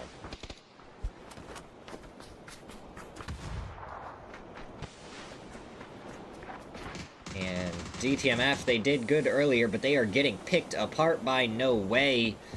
Yayi getting taken down, another player knocked on the other side, getting rezzed. So No Way, they only have one player up to deal with, now 2, as the res does get completed. Chucky there. Poem is spotted out by Lopez. The Molotov goes forward, doesn't really find anything. That is a nade, but it just wasn't cooked for long enough. That Molotov surely takes down Poem. The shots from Helps, and down goes DTMF. No Way. They pick up 4 kills there. And that's going to be a good outcome for them. Helps picking up 2. That always helps. Bestia down to a 2-man because of Athletes of Christ earlier. Tony and LFP1 still in the area, probably ready to finish off Bestia if they're given any opening.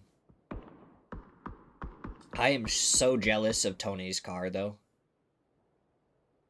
I think I want that. I didn't realize that was an option when that vehicle was out. Otherwise, I would have tried a little bit harder to get the vehicle.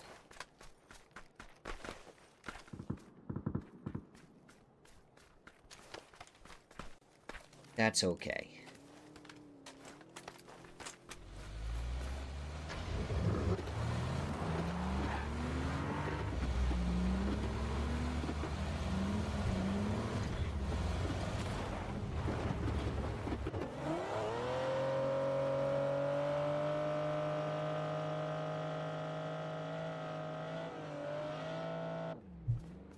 Alright, now we see...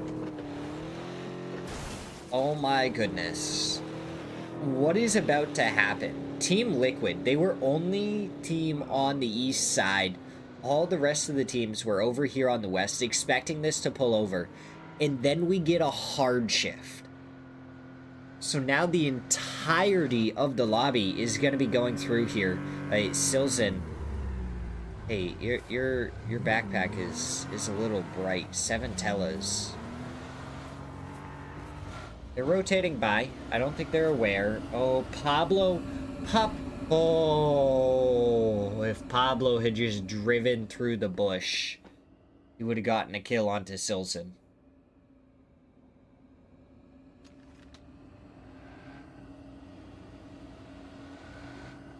Oh, that could have been... that I would have been scared right there. If I was Silson, I would have been like, oh no, I'm about to get run over. Instead, Silzen's still alive. Maybe he even goes for the res onto his teammates. Like, that's an option. Athletes of Christ, they had that cross pretty easily because they were already in the spot where they needed to be. Team Liquid going to a very strong spot. Alo getting some shots over towards Ford Dores. Meanwhile, Athletes of Christ now getting shot at. Team Liquid fully committing over towards Haven and Fauna right now. The shots coming out from Alo, and Cowboy takes down one as Purdy's nade took down the other, and they should be able to get the flushes here in just a second. Cowboy should get them. Team Liquid gonna go for the shots. Toyo has overtaken Furia on the leaderboard again, 86 points to 84 points. Athletes of Christ in third place with 71 points. Losing a couple of players here, they're not going to be super happy about that. Team Liquid, kind of middling right now, 54 points, 7th place for them. But, I mean, they're tied with Duel.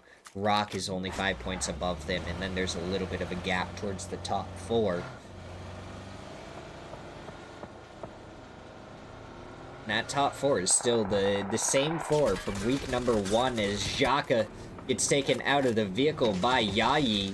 Oh my god, flying over is Hansi. LFP1 getting shot from somewhere. Hansi does get taken out by Tony. VPS gets the trade, and Tony gonna be the last one left standing for Athletes of Christ. Long range shots coming in over here. No way ends up getting the kill steal onto LFP1. The nade from VPS over towards the tree. Isn't able to find the knock. Now the Molotov going out. Does that go a little bit too far? Is that good? It looks decent. It is getting damage onto Tony. VPS ends up going down to helps. It doesn't look like the Molotov is going to do enough onto Tony. Or maybe it did. Did he go down? Where was that? I don't know. I didn't see Tony still alive, but I didn't see him get killed either. No way, though. 7 kills. So they may have been a little bit quiet, but this is their match so far. 7 kills. Spotting out DraftKings. I mean, they are just seeing everything from these hillsides right now. And they are getting damage onto so many different teams, so many different players.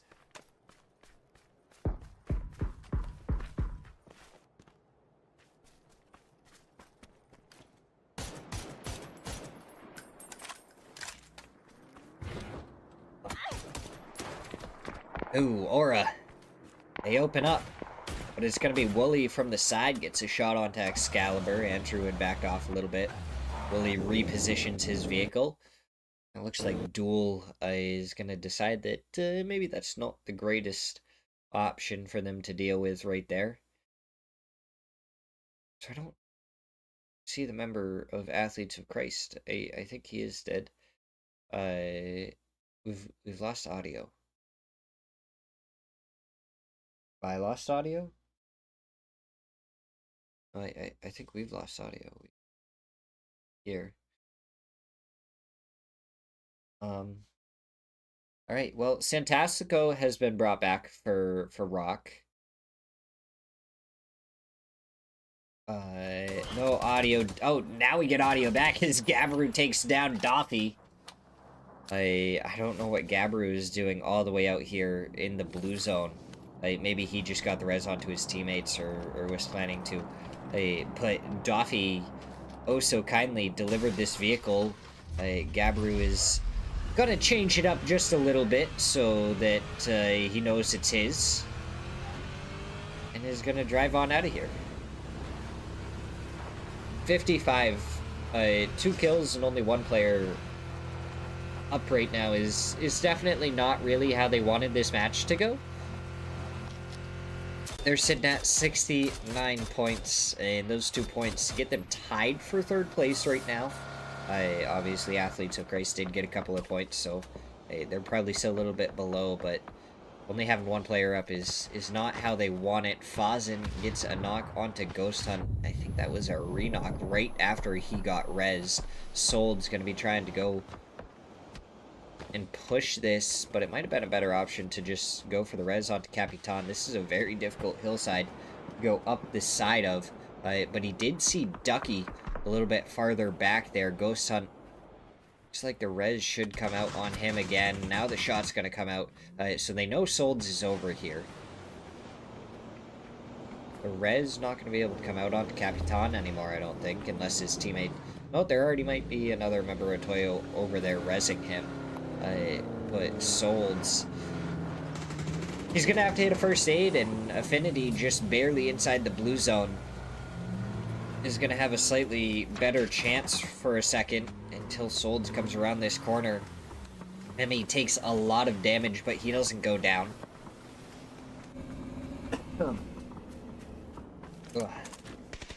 As Solds from the side in the blue zone does end up getting a knock to start this fight off again. And it looks like as soon as they get that fight, they might actually be thinking of just backing off this one. Not actually trying to push that any further, as 7 Tellas, they are going down to No Way and Furia. No Way up to 10 kills in this one. DNL taking a lot of damage to his coupe from the back. Aura is shooting them. But I think Aura's going to come over here, and No Way, they still have 2 people on each side of that little river. So they might be able to set up some sort of camp. Aurelio throwing a nade over towards this rock, aka they're already back into the compound, though. And on the bike, 2 of the players do get away. A lot of damage did go out and now into the vehicle. The rest of them are trying to get away, and the fact that AKA actually got out of that without losing anyone is quite a surprise to me. And Zito, the last one up for Bestia, he's just lighting down as Murillo does take and get a knock onto Cowboy. Pulley getting shot at by Purdy from the hillside, and they're trying to do whatever they can to confirm their kill onto Cowboy. Those nades going out. Luke 12, he has one right next to him, doesn't go down to it, as Void did end up getting the knock onto Cowboy. The knock onto Luke 12 now. Team Liquid, you gotta make something happen here. You're starting to fall apart. You had so much control, and now you're down to just 2 players. You still have Compound. It's gonna be a lot more difficult to hold now.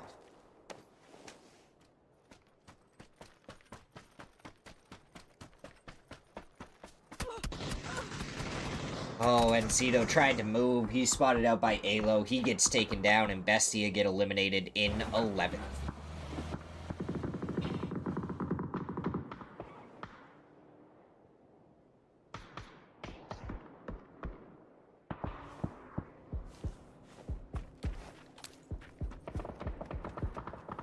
Alright.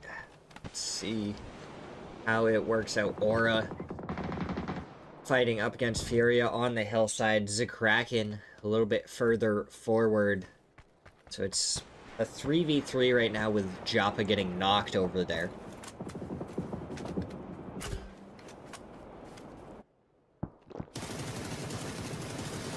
Now Posa spots out. Andrew tries to go for some long-range spray with the barrel. Doesn't end up getting any more out of it.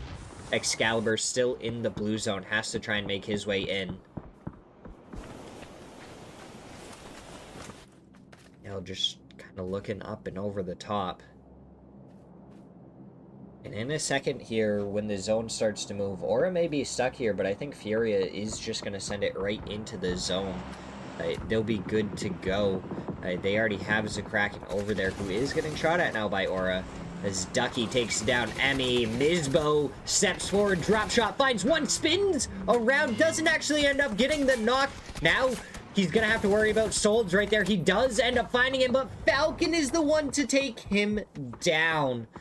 Affinity almost able to really put a stunt in Toyo's day right there in this match.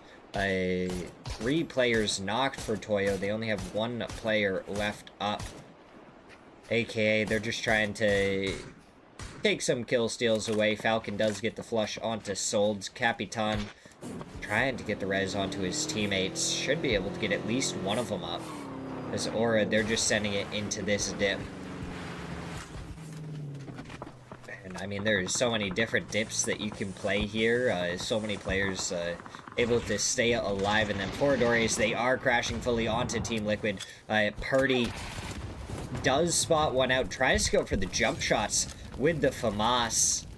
But Murillo, he's going to try and throw the nade right up here towards Purdy. He only takes a little bit of damage. Purdy's nade in return does a lot more. Slabby coming up from behind, but Alo with the covering fire able to take down Slabby as Purdy's nade goes on to Murillo. Alo gets taken down by Void.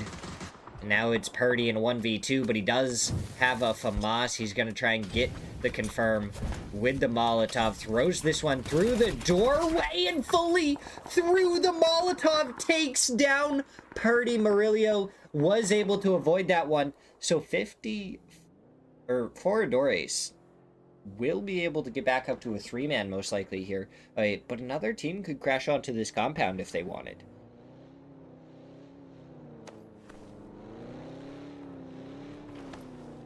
Or, they are trying to keep their heads down right now. 32 points, 13th place for them right now. These points matter. Trying to get up that leaderboard as much as they can. Fazen taking some shots from Furia. Rock get eliminated by Furia right there. They go down in 7th place. Zakraken picks up that kill. So now you have the 3 members of Foradores, 3 for AKA, 3 for Aura, 2 for Toyo. Wooly is the only one left for Duel. And I believe Furia is still up as a 4-man unless they lost one as well.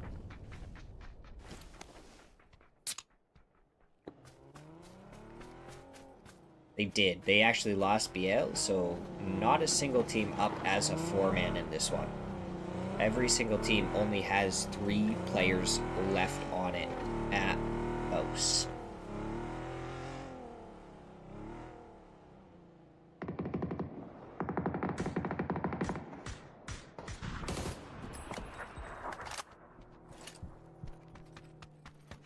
Furia, I mean, trying to figure out where they want to go. Foradores getting back up to 3 while being in this compound is a very big thing for them. They're at 33 points right now. If they end up getting a few more kills in the chicken dinner, then all of a sudden they jump up towards that upper half of the leaderboard going into the final 3 matches.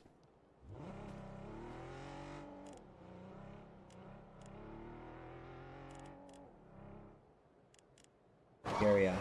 Looks like they're coming down towards Aura. And if they start fighting Aura, then all of a sudden Toyo is also going to be able to get involved in this. And the nade goes out from DraftKing and it gets the opening knock onto Excalibur. He's able to avoid anything else right now. Posa throwing some nades forward. Now the nades from Toyo. And Fazen was definitely spotted out around the edge of the smoke. DraftKing goes down. Caspitan steals the kill onto Excalibur. Zakraken pushes forward. The Panzer goes out from Capitan. He finds one. Finds a second onto Danny. And now it's going to be a fight. Furia versus Toyo. Right here, Zakraken almost goes down to Capitan, not able to find the shots he needs. Wooly steals the kill onto DraftKing. Now it's a 2v2 Furia versus Toyo, but Wooly ready to kind of steal some kills onto Furia if need be, or if it's allowed. Now it's just looking more and more like it's just Foradori's match to lose, as they're going to be able to hold out most of these teams. Toyo, Capitan's position just barely inside of the zone. Fazen should be able to come over in a second. Posa and Zakraken. I think they might have just barely enough of that lip, but I'd want to smoke and get across into the other one. Problem with that, I think Foradori's has an angle onto that.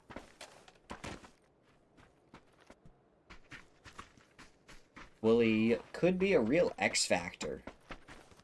He already did get the kill steal onto one of the members of Furia. Hasn't been able to really do anything else, though. And, oh, that next little divot, it really isn't as great as Furia may want Zakraken. He's starting to push forward, but he might just want it back up. Yeah, stuns come out. He backs off, goes for some jump scouts through the smoke. You're going to see the nades, the stun goes out. A couple more smokes coming out from Zakraken.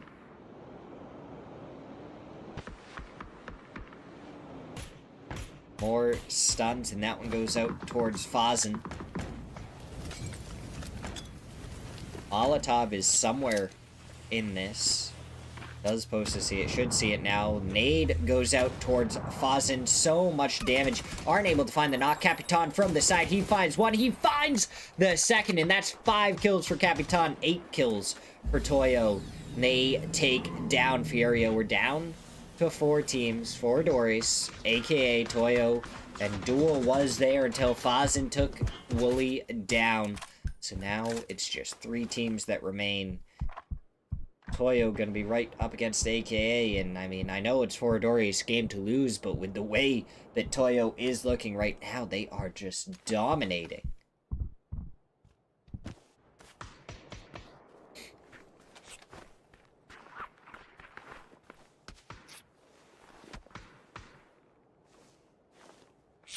Fazen, he doesn't have a helmet, so a single bullet to the head is all it's gonna take. He has no heals or anything left. Didn't look like he had too much util. Cherry blossom tree.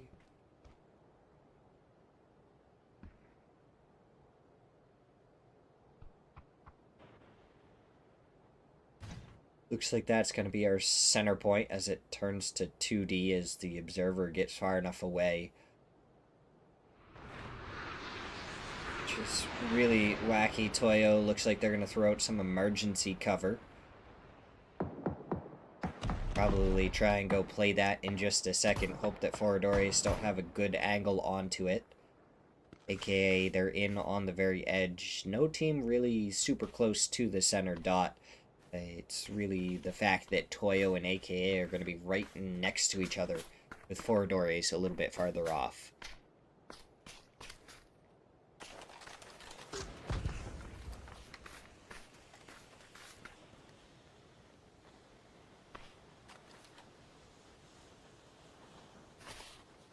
I feel like Foradori's, what they want to do here is kind of push these two teams into each other, hope that knocks go both ways, and then make their way forward. As, there we go, Falcon gets a knock onto the first one, Capitan gets taken down by Murillo. And now it's just a straight up 3v3, aka versus Foradori's. Quick peeks going out from Murillo, finds couple of shots onto Falcon. And Foradori's, they just have the better gear, the better weapons. They should have a FAMAS. They have a Lynx somewhere. I don't know who has that. No, maybe they dropped the Lynx. Oh, they had one earlier. Bully has the FAMAS. Then in the hands of Infinite Void, there was a Panzer.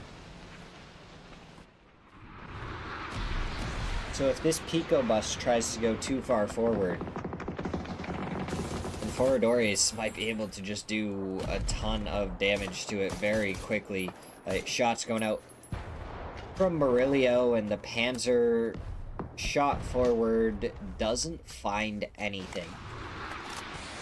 You're gonna hear more emergency cover coming down. Shots going out from Murillo. Does get the knock onto Dark Castle. Now it's Forodori's turn to try and make their push forward, as they're farther away from that center dot. 3v2 on the edge of smoke. Murillo finds a little bit more damage onto Falcon. That nade from Boyd to get the opening knock. Danchin does get one in return, but it's a 1v2. Danchin up against Infinite Void. It looks like both teams going for a res right now.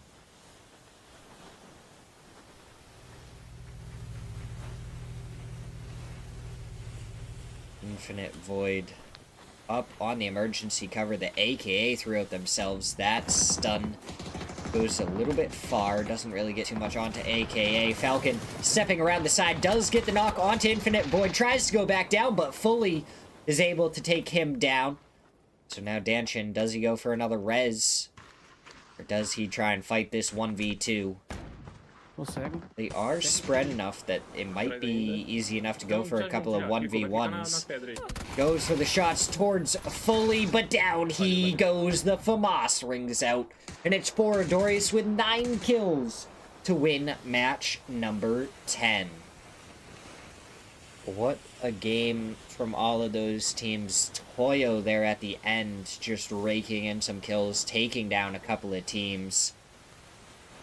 No way, 10 kills in that match. Even though they were down in 12th place, they got plenty of kills to make up for the no placement points. But we're going to go to a quick break as we get ready for match number 11.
Here we go into match number 10, our final match before we get ready for our Erangels. You looking forward to this one, controller? Oh yeah, absolutely. I think Tago's become a really fun esports map. Also a couple of potential hot drops here, so could have a little bit of early action. Yeah, and so far we've seen Bestia and Athletes of Christ hot drop every single time on this map and on Erangel. For this week right now, it's 2 hut drops in the favor of Athletes of Christ. Do we think it's going to even up and it's going to end up 3-3, or is one of these teams really going to end up winning more of the hut drops? That's hard to say, but with the way that Athletes has been playing, I would put my Kalshi bet on them coming out on top. Hot drop, anything can happen, but they've looked really solid. Yeah, and they always land right on this building, so it's going to be action right from the get-go. Bestia spreading out a little bit more. Vinny does pick up one gun, and Zito, he has a VSS. He gets around the corner, but it's LFP1 and Fauna to take down 2. Vinny gets the knock onto Tony, so it's 2 for 1 so far.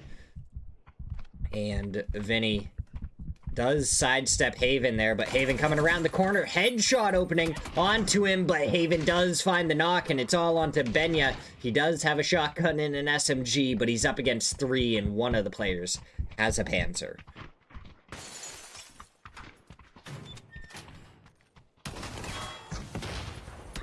Dodges the Panzer, has the S12K in his pocket, trying to go for the shots, avoids getting shot in the back so far. SMG onto Haven, does take down 1, gonna be going for the reload onto the shotgun as he's running away, throws the stun out, it does get 1, he gets the shotgun onto another one, and all of a sudden, it's only 1 player left down below, but he has no heals.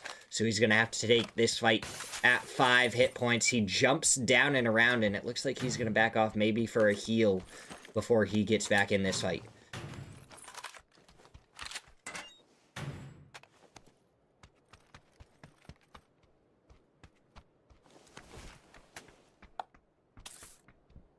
Nice individual effort here coming up from Benya.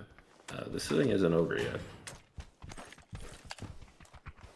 Not in the slightest. Benya is just getting looted up at this point. And I mean, we said this hut drop could go either way. I mean, at the very least, both teams are getting some points out of this. Bestia 2 so far, and Benya, he doesn't have the shotgun anymore for this 1v2. But he is up onto the roof. Oh, if he could have got that knock onto Haven, I feel like that one would have been big. But now we see we have a shotgun in the hands of one of the Athletes of Christ players. Nade's gonna be coming out. Going into the 3rd floor, it looks like, instead of onto the roof. Benya, he has a couple of different spots that he can go to if he wants. That smoke is going to give him a little bit of cover. He's going to prep another one to just stall this fight out for a little while. Make sure that they are pushing into him and it's in his favor that the fight is going to be happening. That's a good little jump across. 55 pulling up into town now, and there we go. Haven will take down Benya, but I don't know how free this res tower will be with 55 pulling up into town now. Yeah, and I mean, this has been happening for 3 weeks now, so there's definitely some awareness from these teams that a lot of the time specific res towers are being used right after hut drops between Bestia and Athletes of Christ.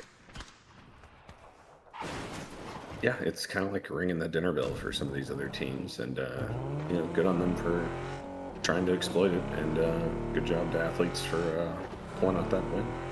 Yeah, they are now 3 for 1 on the week in hut drops against Bestia. If they win the 2 hut drops on on Erangel, do you think Bestia might finally concede defeat a little bit and decide, hey, look, Athletes of Christ are kind of winning these hut drops against us. Maybe we need to try and find a different drop spot. I mean, everybody has a different appetite for this sort of thing. But, you know, I wouldn't be surprised as these rosters continue to, you know, maybe change slightly up until we get to the March tournament, that this probably continues until then, if I had to guess. Well, that means that we're going to be in for some good action continuing on right from the get-go in these matches, as long as those two teams are still in Division 1, which I don't see either of them ever dropping out of Division 1, barring some crazy circumstances.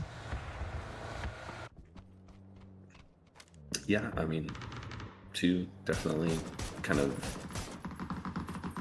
you know, staple South American franchises there. So. Yeah, and it looks like AKA Aura, both in this area. Foradoris seem to want to get involved. Slabby pulling up across the street. Andrew maybe waiting till a vehicle gets a little bit closer. Oh, he went to a different window because he thought Murillo might be coming over towards him. That Panzer is not going to do as much work. Danny is left over there all alone at this point because of this. But he is possibly going to get an opening knock onto someone, but he just hasn't found anything yet. Doesn't have any bullets left. He goes down. Andrew does get a trade onto one player. Gets a second. So there's two players knocked for Foradores, but doesn't really seem like Aura has an opportunity to get the flushes.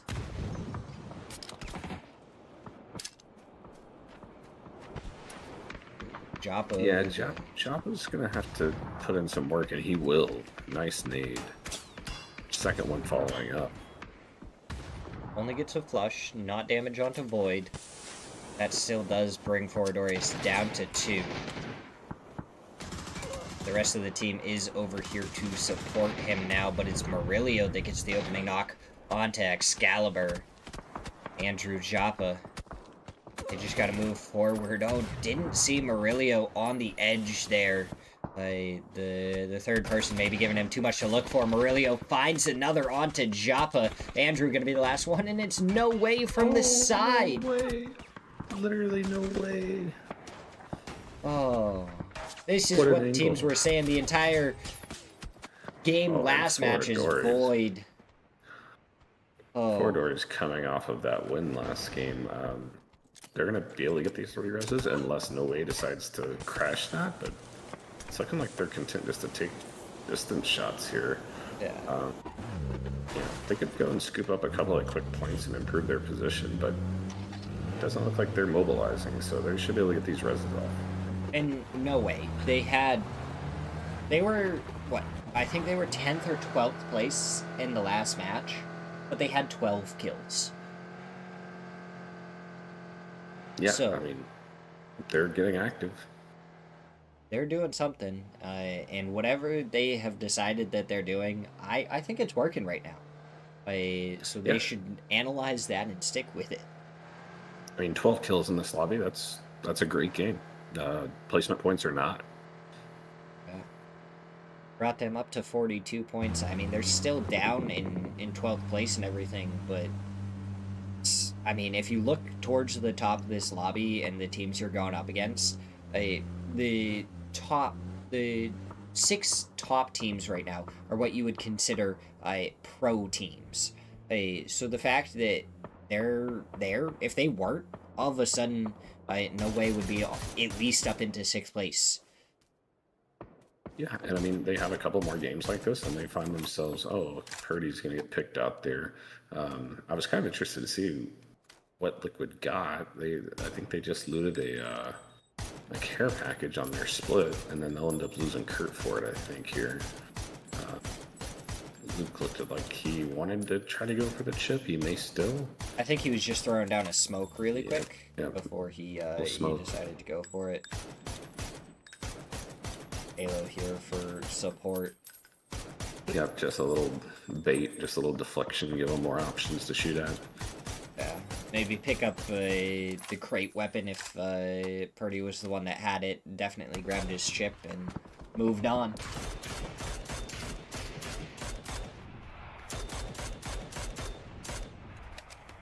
This is an interesting circle. I feel like it's not one that we haven't seen before.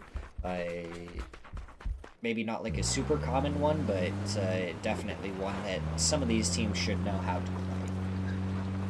Yeah, this liquid rotation to go get this res is going to run them right into Kraken here, who's trying to catch back up with his team. And Cowboy's going to take some shots here. Kraken might just be able to slip away, not without some vehicle damage here, so I'm not sure that Liquid's going to chase this, but they very well could. Oh, okay, with it looks him like Luke's going stopping to right chase there. this. Yeah. Yeah, Luke's going to get position on this. Fury is going to engage. Fury is going to come support. They're not going to just let this go. Yeah, I think if the Kraken doesn't stop here, then Luke 12 doesn't actually chase that because there was a full stop. He did decide to stay here, and now Luke 12 is going to be the one getting chased by Furia. Yep, Cowboy tried to come support. And Posto's going to make him pay for it. Yeah, Luke 12 jumping out there and letting his vehicle roll away, I think was detrimental to him going up against Furia. Of all teams, a team that's not gonna miss their shots if you're sitting out in the open. Yeah, and, two things. Like, one, like, it was a lot to lose for chasing down one player, but you also don't know that the player on the other end of that chase is going to be Furia, who's just going to pull up and fight you either. Right. And it's losing a player, and they didn't even get the flush either onto the Kraken, so they didn't get anything out of it. Yeah, and keep in mind that Kurt's chip is on Luke's body, so that's two. And I mean, maybe they're going to be able to go collect both of them and still get the res off, but not only did you lose Luke, but you lost Kurt's chip in the fray. Yeah, all of a sudden it puts you in a much more difficult spot compared to if Luke had just been going to get the res. And, I mean, even if Kraken does stop there and the rest of Furia doesn't come support, is Furia chasing DTMF now? It does appear that way. Okay. I don't think they're, like, on a road trip following each other, and doesn't feel that way. No, this feels a little bit deliberate from Kraken. No. And the mistake was made. He's gonna try to squeeze through, and oh no, this is just not going well. No. This is great. We're inside of a hospital. Now it's not. If he could have squeezed through there, I think that would have been great. Look at all the first aids right around him, though. If he can wrap this out, he's in a hospital, so makes sense.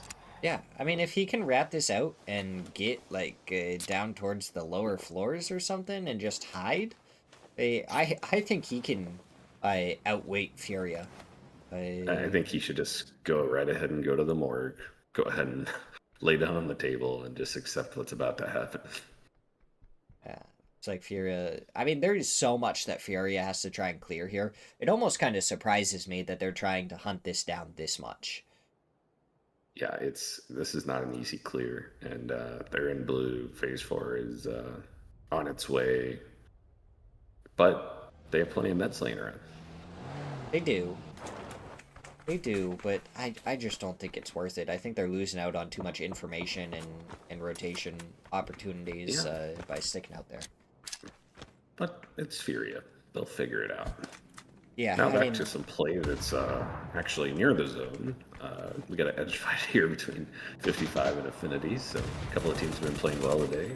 And Glock ends up getting the knock onto Ducky. Mizbo, 97 damage, isn't able to get the knock onto Glock in return. And some smoke's going to come out. Gabru from the side takes down Ghost Hunt. That's two players going down for Affinity very quickly. Zalady and Mizbo gonna have to try and regroup and definitely stick together as a two-man at the very least.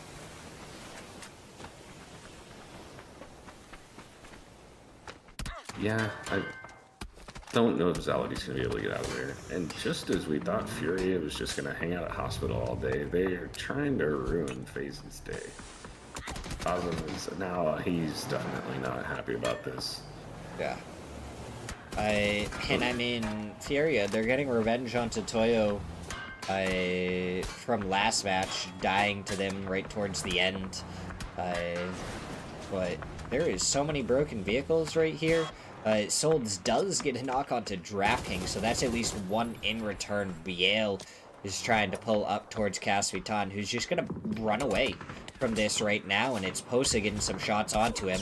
And he does end up getting the knock before he gets around the corner. Emmy with a quick smoke, a little bit short.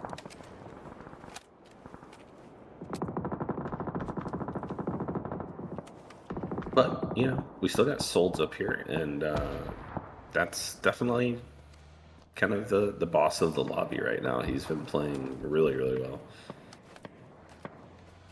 Definitely not one to be trifled with, BL. I feel like almost trying to bait out to figure out exactly where Solds was by driving in the vehicle. Just get him to kind of peek and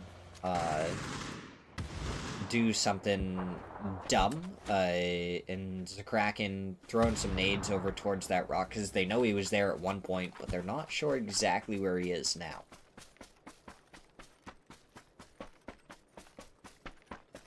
Yeah, and you know, Furia making it work, man. They just kind of doing whatever they want right now. Yeah, I mean, they really are, and if they take down Toyo, they can continue to do whatever they want, because that's the top team in the lobby, and they're in second place, which, all 4 weeks, this has always come to, Pome, pick up that crossbow right now. Oh, want to see a crossbow kill. Yeah, well, and Solds gets picked there by Zaka.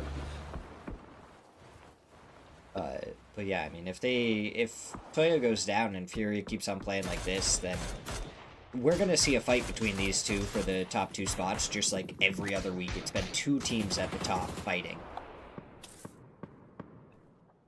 Yeah, and I hope I'm not butchering that pronunciation of Zaka's name. That's the only thing that comes to mind. I've gone back and forth so much with it, and that is also what I've been doing. I've stuck with Xhaka. And anyone that has an X at the beginning, I'm either turning into a... Shoot. I lost the internet.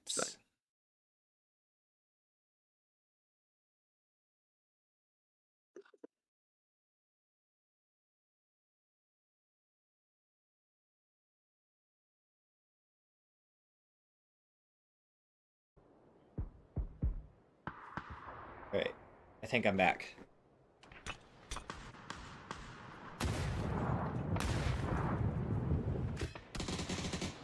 Stream still good for you, controller?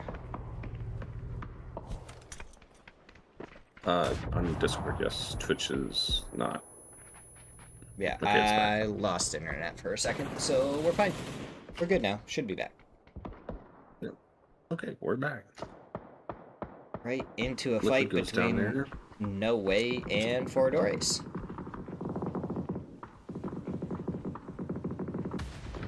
Two teams that have been, you know, playing good this last couple games, so.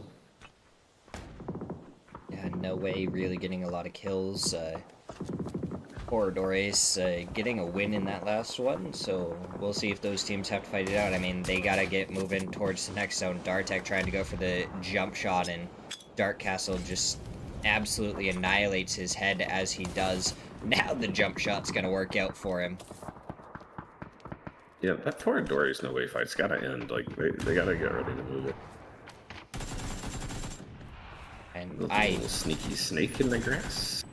Don't even know how that ended up being possible for Chucky. He's not going to be able to get anything else. There was another crossbow in that building. Nobody's picking it up. I know. Never gonna happen. I should put a bounty out there at Nice. some point for a crossbow kill. Nice. Morello's gonna have to try to defend up here. He's gonna be the only one left to fight up against No Way as they make their way in to the zone, and down he goes to DNL, but Rock have some views right into this. Santasco gets the knock onto DNL, helps. He's really crying for help right now. Well, he doesn't have any more. It's all on you, my man. He's gonna have to try and help himself. He is. We got athletes here. 8 kills. They only got 2 up still, but you know they've been putting in work. Started off with that hot drop, so Definitely. you know no matter what, I think they'll be happy with this result. Definitely not a bad game from them. In my opinion, if you can get like 7 points in a game, then you're gonna be good to go. You're Friendly always fire. Yeah, always giving yourself a chance in matches if you're getting 7 points a match. Yeah, I mean the kind of the magic number going into tournaments was like, hey, you want to move on to the next stage, you need to be averaging at least 6 points a game. If you average 6 a game, you should be moving on until you get to the later stages, and then that's when you want to start upping it to 7.5, 8 a game, and as the lobby gets better and the competition. So yeah, you get 8, you're happy with that. Artek ends up getting a knock onto Quan. Roth getting very aggressive right there, ends up going down to the P90 of Silson. I feel like overstretching a little bit trying to get the flush on that one. But the smokes are going to go up. But they're sitting in a great position. They felt like, hey, let's just get a little aggressive. Amon will get that flush on Santastico. See if we can get that res on. They're loving this last shift, and they're feeling themselves a bit. Yeah, RBN good trying nade by to RBN. nade. It's a good nade. That second one might just do the trick. It does. It's going to get him, and he's going to get the knock on Monty. So, I mean, great util usage there. See if he can confirm. It's about perfect. It's really nice. Yeah, unfortunate there for Friendly Fire. I feel like Roth definitely wanting to confirm that kill. But with the amount of players left in the lobby, maybe a little bit more than he needed to do, as Rock ends up taking down Athletes of Christ as they push over towards this lip. Now, yeah, Athletes had to make a move. They didn't have a lot of options there, so. And Duel's just gonna pull up on this package and be like, hey guys, what's going on here? We heard you guys had cool stuff.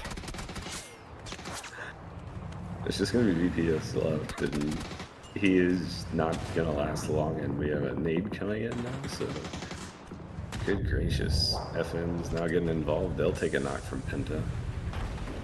Yeah, and I mean, Duel just pop right in here, take down 2, and now they kind of control this. Friendly Fire, they were able to get the res onto Monty.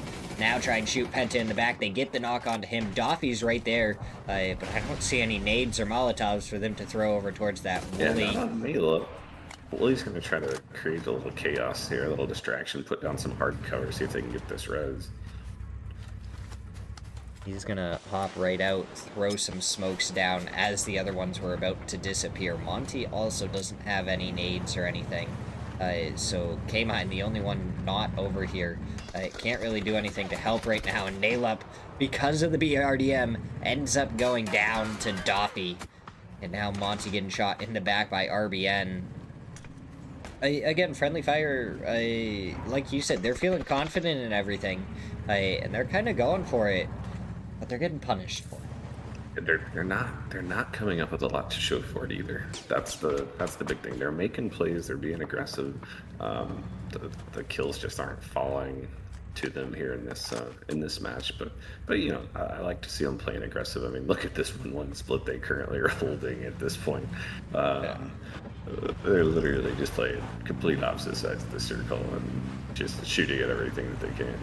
And I mean, Monty's gonna go ahead and link back up with K-Mind here, though, which is the right thing to do. This was kind of my point yesterday, was I I feel like they're more just playing this for fun and to just kind of see what they can do, rather than trying to play this as competitively as they could.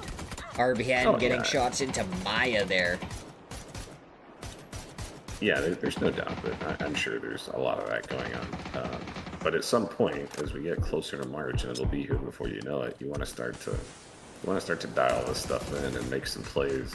I've always been a big proponent playing scrims that like winning in scrims does matter only in the instance that like or in a circumstance like it really does matter to learn how to win games, to like learn how to close out games, and not that that team has any inexperience as far as that's concerned, but as a unit, you know, it changes whenever it's four different players, and you want to learn how to close out games together. So at some point they'll lock in a little bit more, but it's fun to see them playing aggressive. Yeah. I'm sure once they kind of, oh, God's in, good little 2x spray onto Kraken right there to finish off Furia. I'm sure once they get like a roster that they're really gonna kind of stick with getting closer to that tournament is when we'll see them lock in a little bit more and really start playing for the wins. Yeah, no doubt. And I mean, we're uh, 2 games in today. 3, yeah, 2 games in today.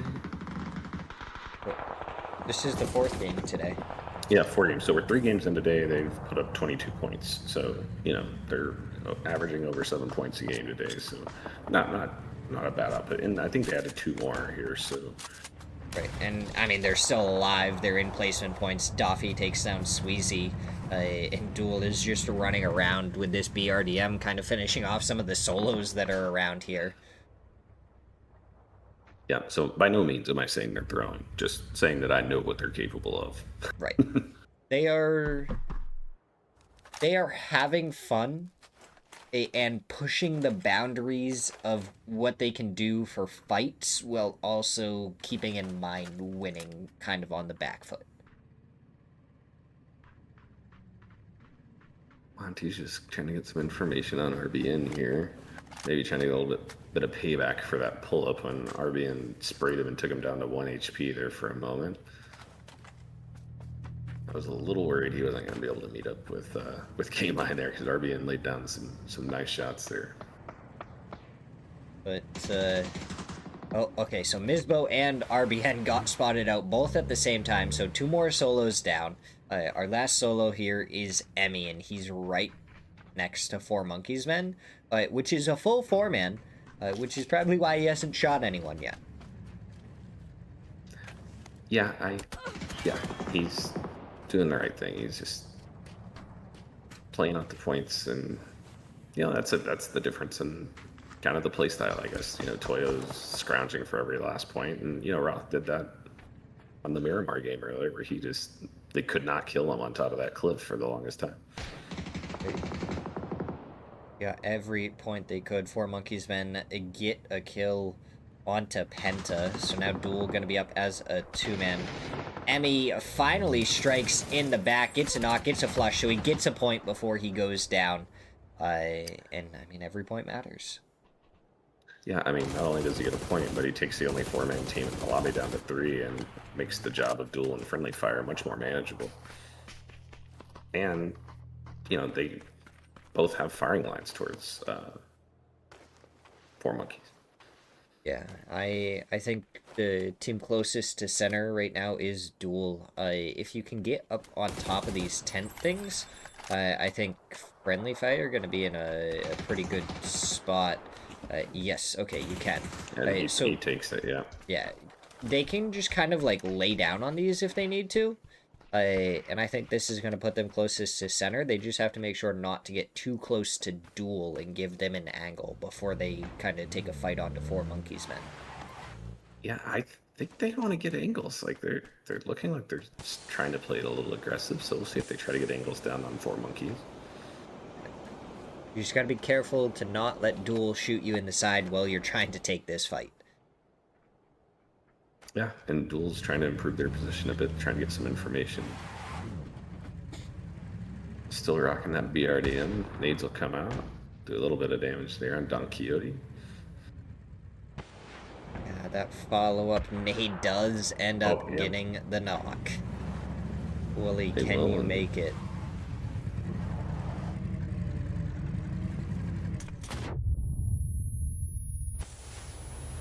come on, just a little more. I feel like he's going back and forth with, like, deciding if he's going to go for Doffy or not, but... I think that ship has sailed. I think at this point he's just trying to see if he can get this thing up because it's his only cover. And now, oh, K-Mine does go down, but Monty finds one. Wooly ends up finding the finish. Bully's going to try to run Monty. these over for the win. No? No, he has a P90. I think he can... Wait, no. LePeaks has the P90.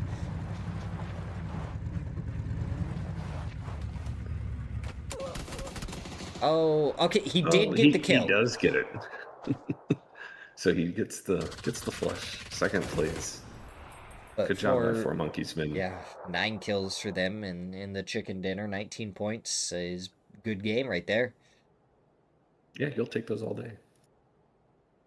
That is how we come to an end with match number 10. We'll be back in just a second to finish off these matches. Match number 11 in the start of our 2 Erangels for the day. We'll be right back for match number 11.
Right, here we go underway in match number 11.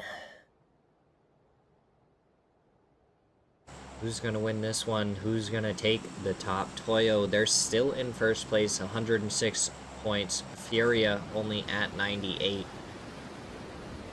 Only. Yeah, I mean, I say only. I mean, it's 8 points. It's 8 points away. They have a little bit of work to do to catch up to Toyo, but 8 points is an easy match for either of those teams.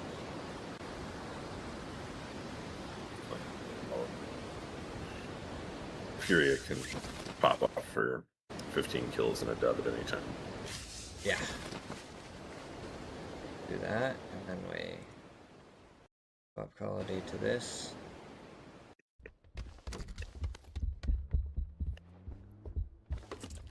Alright, looks like we don't have anyone down on either side yet, and Zito gets the first knock onto Fauna.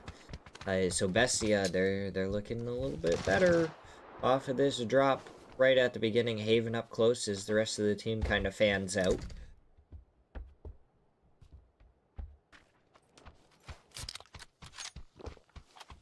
Yeah, I don't see this ending anytime soon. And I don't mean this engagement in particular. I just mean series of engagements. Yeah, the continuous hut drops. So Bestia, they got the opening kill, but they only have one building. They don't have any heals, and their weaponry is going to be a little bit limited.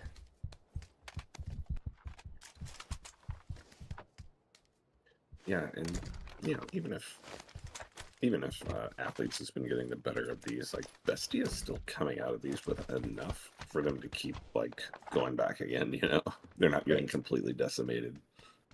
They're not getting 4-0'd. And it's kind of like my golf game. Like I will be shit for almost the entire game, but then I'll hit that one amazing shot that I'm like, you know, I can do this. I can stick with this. It's not a lost cause yet.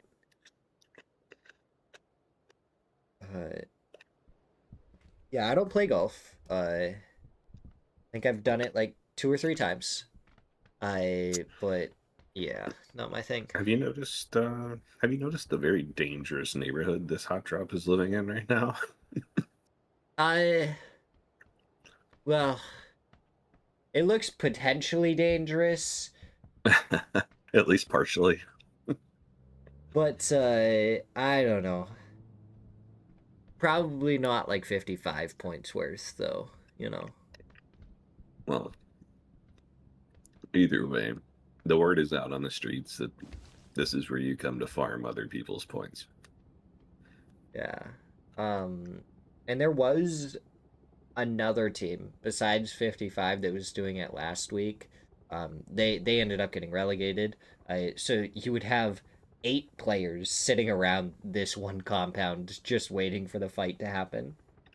Yeah, I mean, but the thing is 55 is very incentivized to do this because who's right above them, 7 points ahead of them right now for 3rd place?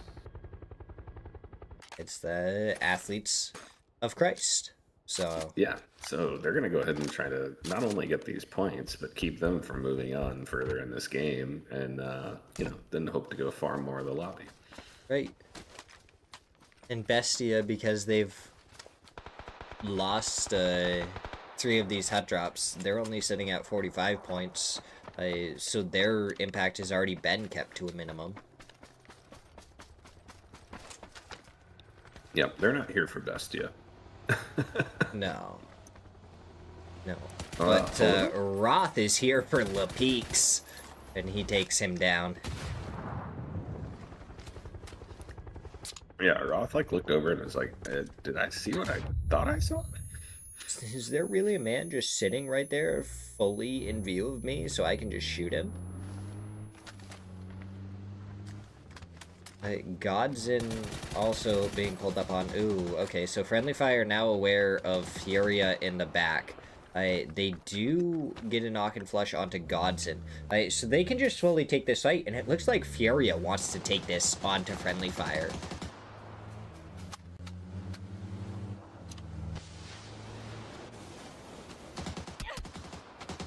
Oh, Monty going for a drive-by onto Biel. Doesn't find anything yet. Roth gets out of there just in time. Biel gets one. K-Mine's nade gets Posa. So it's Yeah, 1-for-1. We have that knock each way, but Monty's really ruining this, and you know he's really ruining this by driving right in behind Furia, getting to that Wizzy tower, and he spoiled everything Furia was trying to do with these angles. So And, really nice play. Yep, there we go, and there it is coming through, and all of a sudden only one player left for Furia. It's DraftKing. Yeah, and you know they should be able to clear out Posa and get this res potentially.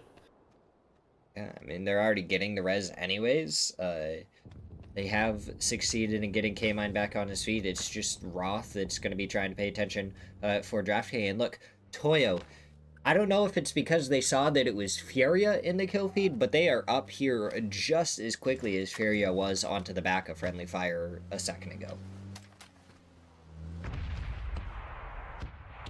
Yeah, Toyo gets set up here. DraftKing is in a really bad spot.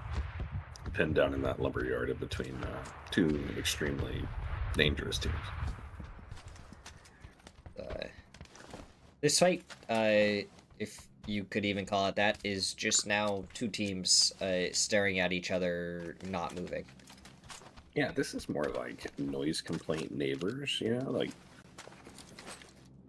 it's just like that neighbor you can't stand that's always playing their music too loud at night. Like nothing really ever happens, but they just really annoy you, and you might, call the law on them every now and then. I mean, Bestia is comfortable enough that they are sitting here just like going like, hey, what do you have for guns? Oh, you want this gun instead? Hey, let's trade this gun around. We have a 4X. Let's put it on this gun. Yeah. And I swear I saw him change out shoes a minute ago. Yeah. They're just going shopping with each other's clothes and weapons right now and having a great time doing it. I respect it.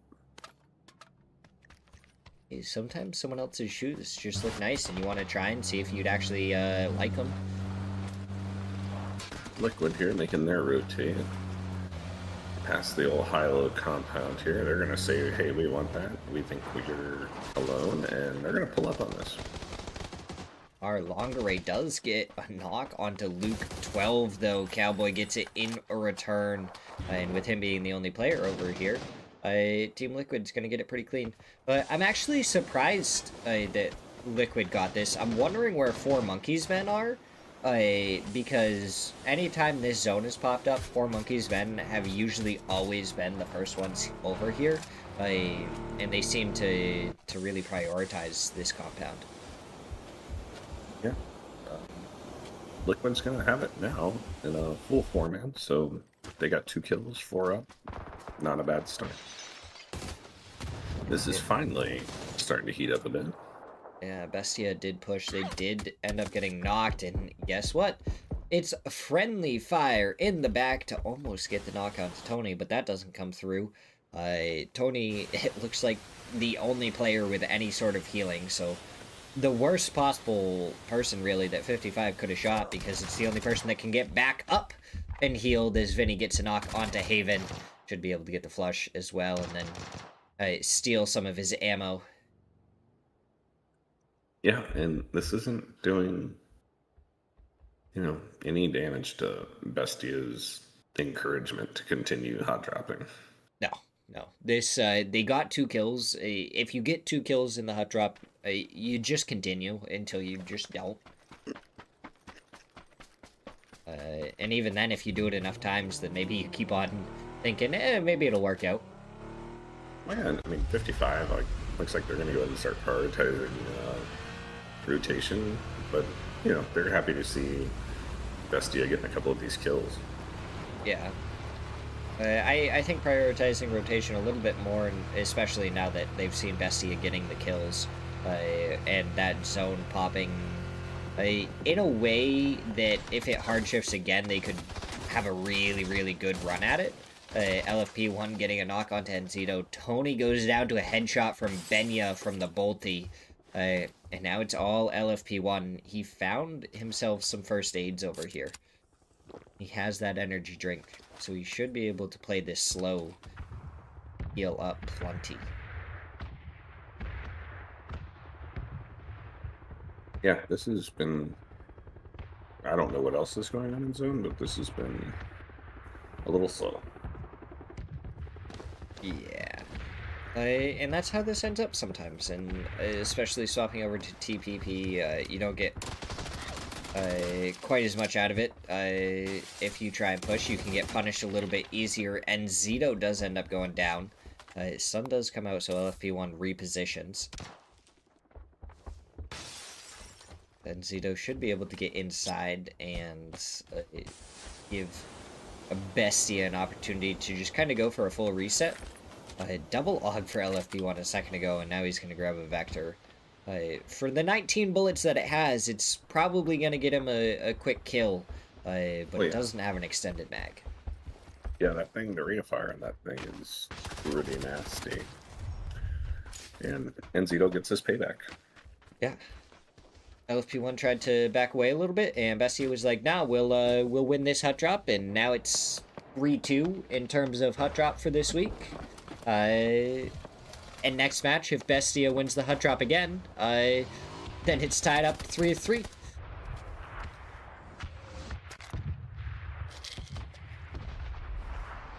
Dark Castle, last one for AKA. As his teammate gets flushed out by Doppy there. We'll see what he's going to end up doing. Definitely going to be a little bit worse off with all of his team dead. But if he wants to try and send it somewhere kind of towards the middle, there is some shacks over near shelter and stuff, so he can try and get to one of those if he wants and just survive for a while, but he only has a bike to rotate it. Yeah, this is definitely not the shelter you want to seek refuge in, though. You've got 3 teams here. Oh, I'm thinking more either the shack right below Moon Rocks, or is it closer towards No Way over in that compound that you might want to play towards? Yeah, I mean, you know, I like the way the 55 is set up here because they've got kind of Death Road locked down, and if it pulls east, then they kind of slide towards Moon Rocks. They still have one player, Carrick, I think, is still back in Snake Split there, and you know, just they're keeping an eye on this Bestia rotation. They see that fight's ended, and they're gonna try to, you know, hold firm. And oh my gosh, and they are just super fed. Yeah, and this is kind of what I was talking about. If they left the fight there that they could have gotten more shots into the side of, and they set up, and my point was, if we end up getting a hard shift, they're going to have prime positioning, and they're going to be the first ones there, and that's exactly what happened.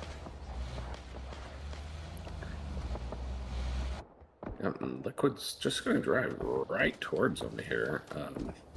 Just drove up to Moon Rocks, and now looking to hold that east side there of Death Road, Moon Rocks area. And 55 is going to go ahead and reconvene back at Snake Split, which I think is probably the right call, because there's just so many angles you can get pushed from if you're kind of picket fenced along Death Road east to west there. Yeah, meanwhile, Rock, they're taking this Wizzy Tower, I feel like kind of early on, but it's a very strong position to be able to play, I feel like.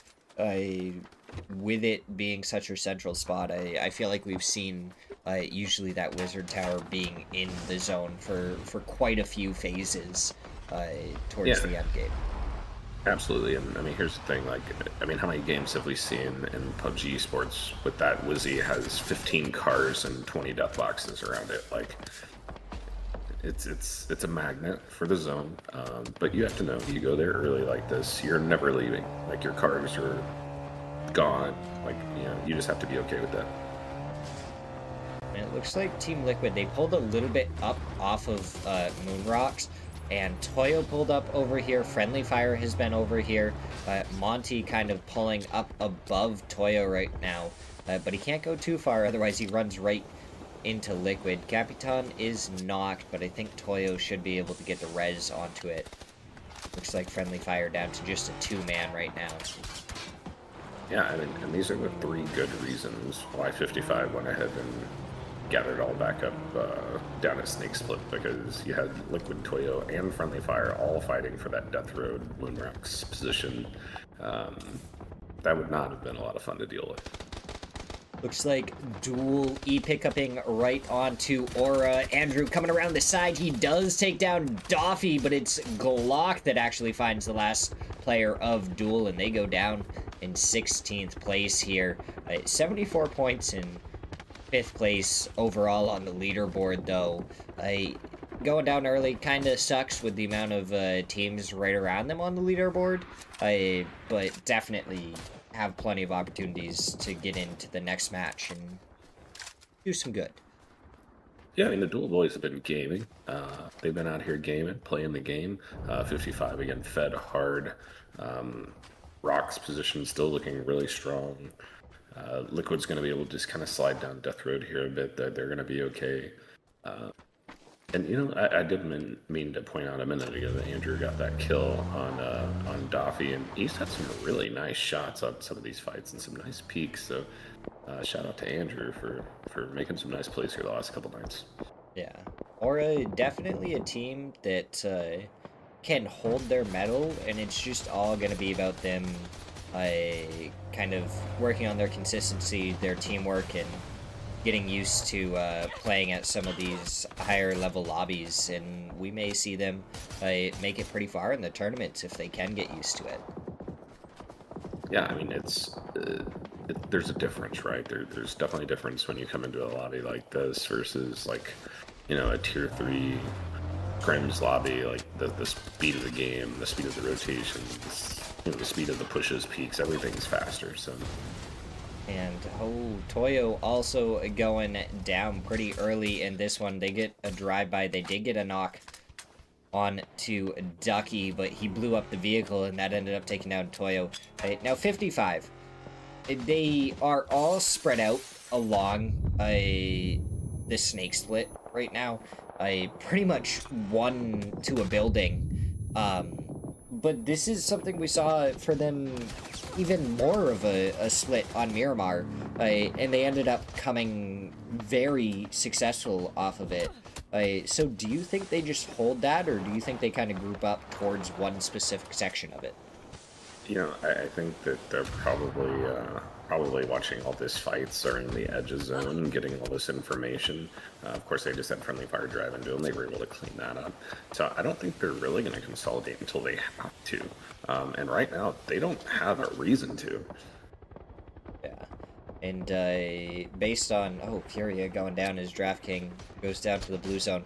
Based on kind of how they have played some of these matches and the confidence that I think they have and should have with how they've been playing, I think it's pretty easy for them to kind of stay like that. But Crack, yep. He's getting crashed and he backs off.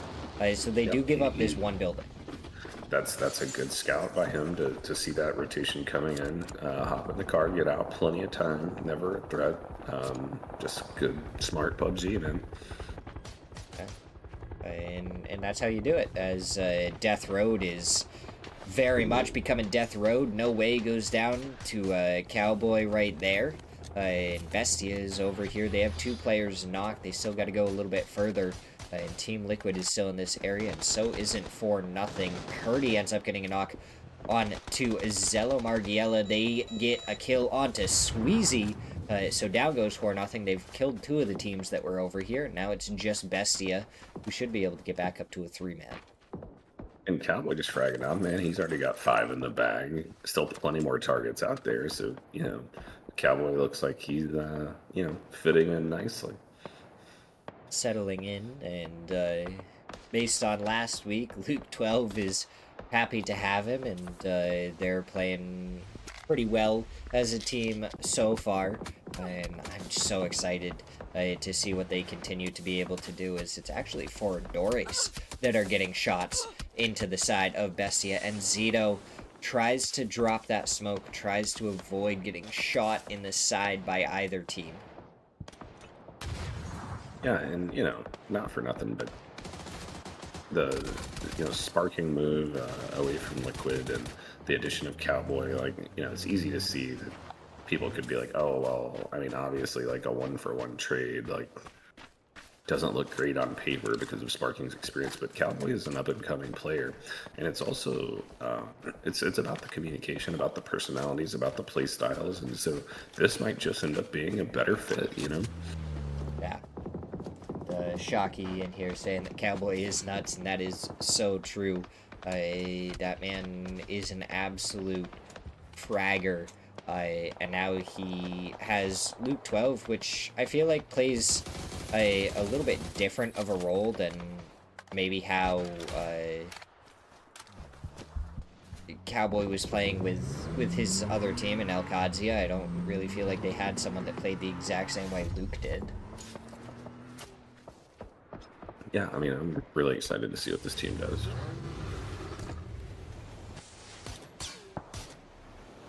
The zone gonna be closing in. Team Liquid, they're gonna have to send it down the hillside, possibly leaving Luke 12 up there until the last second. He's gonna give some covering fire, maybe try and shoot anyone that's over peeking towards them. Foradores gonna have some decent shots over here. Luke 12, he did have a vehicle to at least go down a little bit on the hillside, stay in the zone, and it's Rock that's coming up and around to try and shoot them in the side. Yeah, and I think he's really trying to get a place to get some information and throw some util.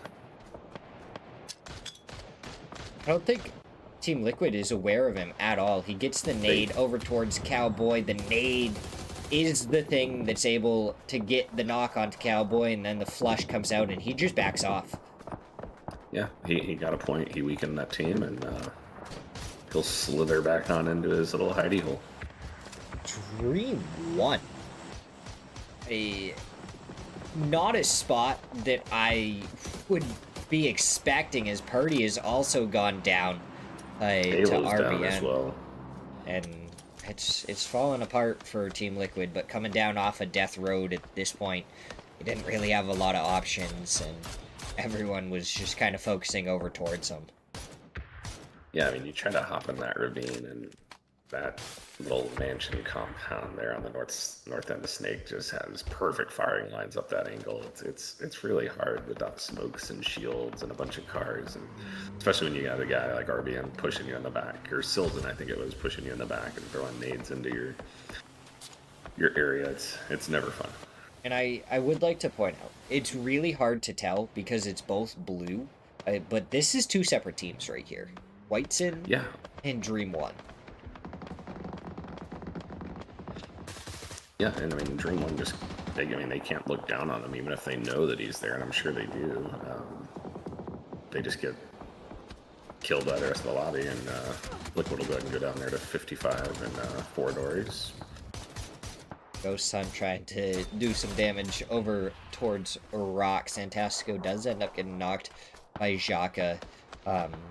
And, I mean, Rock has a lot less hard cover to play, but they have plenty of ridges and a little bit more zone control, I'd say, than some of the other teams.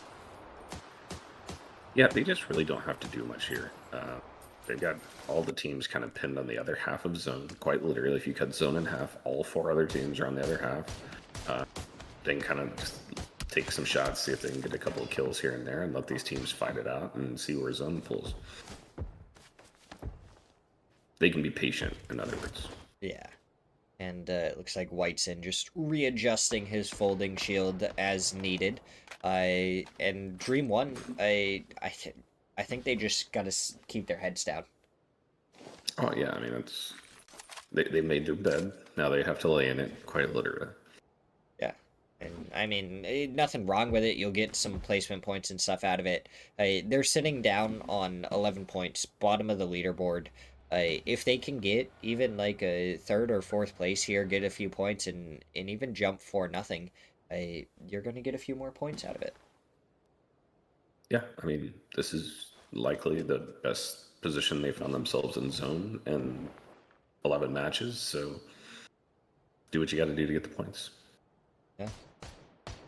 As much as it can be difficult to try and sit still, and that is going to be a rough one for Rock. 55 continuing to get fed by zone, and Foradores in a spot where they might be able to capitalize yet again. Yeah, I don't know what Rock decides to do here. There's not, none of the options seem amazing. Probably the best one is to see if you can isolate the split of 55 and you know, maybe crash one of their buildings. Yeah.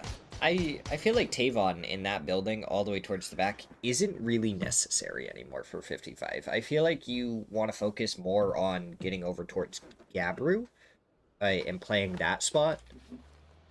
Because unless Rock full sends it all the way on the backside here, nobody's coming around to where Tavon is. Yeah, I mean, likely not. But if you do let some team kind of wedge in there somehow, like all of a sudden your split is completely busted. Yeah, so he's probably just going to hold on to it until blue kind of pushes him. Yeah. And that makes sense. I just didn't know if, like, sending one player over to where Tavon was while he goes over to Gabru might be an easier way to play it. Here comes Rock. That car's gone. Silson's just trying to put on his cloak of invisibility and doing a pretty good job of it, but finally gets found. Xhaka ends up blowing up another one.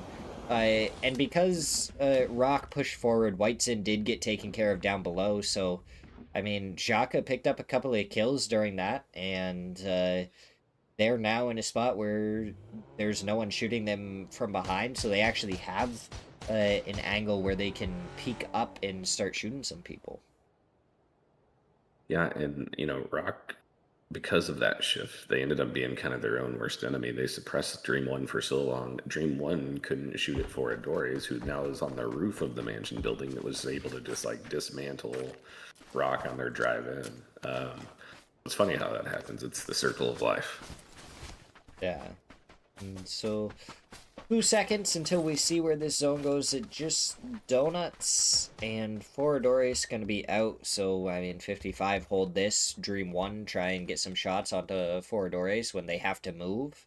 And Foradores probably the best option. Try and go for the Wizzy Tower. Is that even in? I can't tell. Names are kind of blocking it on the map. So. Yeah, it's hard for me to tell if that's in. It's right on the edge if it is, though. Like, it is. I think it's just in, like, maybe a sliver of it. But, I mean, it's going to be hard-pressed for you to get up those stairs Right. with these teams. Try and go play the Shack. That's a little bit better. But you have to contend with Dream 1 shooting you the entire time as you go for the Shack. They're going to start making the push. Slabby's going to go ahead and make it in. He has no bullets, though. None of Foradores, it looks like, has bullets. Well, they have been shooting a lot. They have 7 kills to show for it on top of that, so a good match.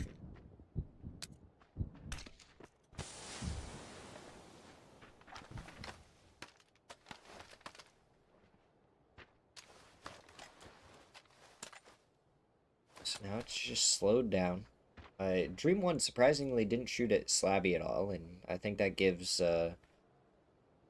Foradores a little bit more to work with, because with this next zone, 55 I think is going to be the first team that has to move. Obviously, Foradores have to move off of that Wizzy Tower, but they have someone in the Shack already. Well, and that's the thing about Dream 1 not. Oh, blue zone coming out on the Wizzy. Followed up by a nade. They may be able to get one here. Oh, nade a little bit late. And now he's wasting util here. Yeah, doesn't have any actual idea of where players are, and I feel like they need to save it. Somehow, I don't know if they just didn't see him because of the tree or what. But I feel like Dream 1 needed to try and do more to stop Foradores from getting into the position they're in. I think Dream 1's just happy to be here, dude. VPS, 3 nades in a blue zone. Chuck that down towards the shack. You're gonna find something. There's no way that you don't spot any of these players out. They're out in the open. Yeah, I think they're just gonna be content with the second place at this point, it looks like. Shaka these other teams kill each other. The kill onto Gabru, and yeah, I mean, I just think a couple of good nades from VPS there. He had plenty in his pocket, and you could get plenty onto these teams. Xhaka does go down. VPS goes for the shots. He does take down Tavon, as fully took down VPS, and now the members of Foradores just gonna push right on up here. Slabby going for the shots. Karak finds one, but traded out right after that, and Foradores wins it with 10 kills. Yeah, another win for them, so great job, man. They're playing some good PUBG. The boys came to play tonight. Yeah. A team that they had Frogman, and when I saw Frogman on the team, I was like, wow, I've seen this name. I've seen him kind of delete a lot of these top players. And then I didn't really see too much of him afterwards, so I thought maybe he was carrying Foradores, but even after he swapped over to Bessia, it's been shown that he is still very, very good. And Foradores are doing good by themselves. All right, well, we'll get ready for the final game. Be right back.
getting right into this one.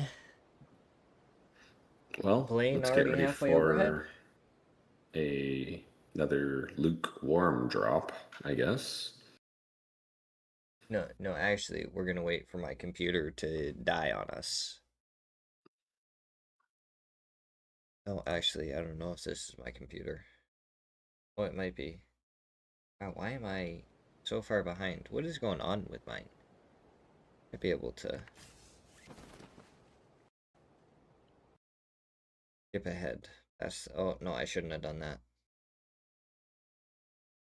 Okay, that's... I messed it up. This is on me. Oh, no, okay. I'm gonna leave it alone. I don't know why my computer's having so much difficulty today. Thought I was gonna be able to skip ahead to the actual hut drop portion, but nope, we're not touching it. Oh, hut drop in Zarky. That's new. Yeah, that's new. Zarky drop in general is not all that common. Yeah, the fact that we got 2 teams dropping there is kind of crazy. No way an AKA over there. Interesting. See how that ends up, and then we have obviously the normal hut drop between Bestia and Athletes of Christ. Yeah, and they are in the same compound. And it seems like Bestia really just focusing on that one building, and Athletes of Christ just fully let them have it this time. They were like, you want that compound? Go right ahead, take it.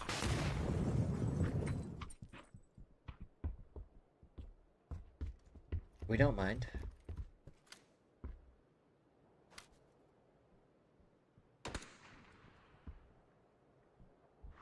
Yeah, Bestia only having that one building compared to the rest of Athletes of Christ, I feel like they're really going to be able to take advantage of that. Yeah, I mean, they didn't last time, They but you would think that they should be able to. they also, to be fair, had one player land on that building and lost that player, so they didn't have all 4. Yeah, I So mean that's fair, but I think they still could have done a little bit more with what they had to play with. yeah. And then the next question is, when does 55 get involved in this? Because there's no way 55 doesn't get involved. They just passed him on the leaderboard. I'm sure they'll want to continue to stay alive ahead of them. No, actually, 55 just left. Gabru is around, but... I think it's 55 back to saying, like, hey, if we play our game, like, we're going to be fine. It looks like they're leaving one player, just in case anything crazy happens, and they might be able to pick up a couple extra points. But other than that, they have completely left the area and rotated into zone. And they're actually at 91 points. I think they're within striking range of winning the whole week if they have a really good match here. Oh, I mean, there's no doubt. If they can get Toya out of here early, possibly Furia, I mean, there's no doubt they can put up the points needed. Just a matter of what those other teams in front of them do. Right. Whereas Rock and Athletes of Christ, they're a little bit further away, and they'd have to have like at least a 20-point match to... No, actually more than a 20-point match to even think about trying to beat Toyo. Yeah, but, speaking of striking distance, I mean, teams like Foradori's, Duel, Liquid, like, those teams are in striking distance of, the money places as well if 55 goes out early. Yeah. So there's plenty of opportunity for any of our top 8 positions to move around a lot with this match, and even underneath that, from 9th place all the way down really to 16th, I think, can move around a ton as well, with DTMF kind of being on the edge as Toyo and Furia find each other early, and it's one aside, but Furia coming up a little bit better maybe. Can they get their teammate into the back of the vehicle and get him out of there? How much of this is going to be a fight? Oh, Zella Margiela actually ends up stealing the kill onto BL. So now they can just pick up the chip and leave. Well, yeah, I mean, this is music to your ears if you're 55. Yeah, this is exactly what you want, and it looks like this fight has started to take off a little bit more. Bestia, they have one player knocked. Frogman has no health left. Fauna gets the knock onto him with that nade. Haven pushes forward. He goes down to Enzito. And now it's a 2v3.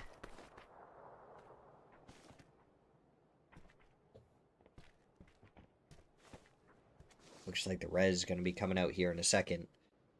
So back into a 2v4 most likely. Yeah, Bestia tried to get a little more aggressive this time as opposed to the waiting them out, and it's not gone their way so far. Yeah, and that's fine. Bestia, last time they made the push onto that building after a little while, it ended up really working out for them, and maybe it's them having that one extra player, or maybe it's something else. As AKA, they have someone sitting in the water for a flank onto the members of No Way. Yeah, it's an interesting play. He's doing the Navy SEAL route, so we'll see if he makes something out of it.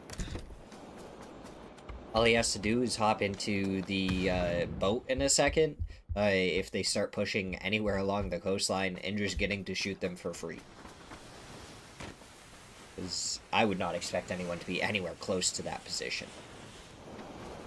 No, I mean you're not thinking there's a guy in the water just hanging out behind the boat waiting to hop in the boat and shoot you. It's not a normal play. Oh, Haven, he actually finds Vinny from behind, gets the headshot with the shotgun, and Bestia, they only got one player left. And they might be pretty easily routed here. I mean, shotguns and vectors are out, dude. Like this one, they're gonna go ahead and clean that up. Yeah. So all of a sudden, athletes puts themselves back in contention for the money spots. Do they? Because I don't know if you've noticed, but Rock has decided, hey, this is the team that is right below us. Well, if we just shoot them. They're not right below them anymore. They're ahead of Rock now after those 4 kills. Well, Rock getting a couple of kills here, though, might just tie it right back up. And if they take them out, then they're good. That's 2 knocks already. And there's only 2 players left. Rock coming in a little bit late. And it might work out really, really well for them. Fauna already getting shot at. Fauna goes down, so now there's only 1 player left. Molotov goes out. That should actually be good for the flush. No, doesn't go quite far enough. But now they're gonna get ready to push forward. Nade should go out. It does get the re-knock onto Haven. Now it's all onto Tony. Shotgun finds one. Maybe gets the flush. No. He was blinded. Pulls the shotgun back out, but down he goes. Quan finishes it off. Yeah, I thought he was going to get him with the second shotgun shot. Oh, no. No. I don't know if you saw there when we went to the map view for just a second. Affinity. They're now trying to come in and surround Rock. Hey, look. The dinner bell is ringing over here. Everybody knows what's going on. It's no secret. This is where people come to collect points. And it's working so far. 2 different teams have gotten 4 points apiece. Can Affinity make that theirs?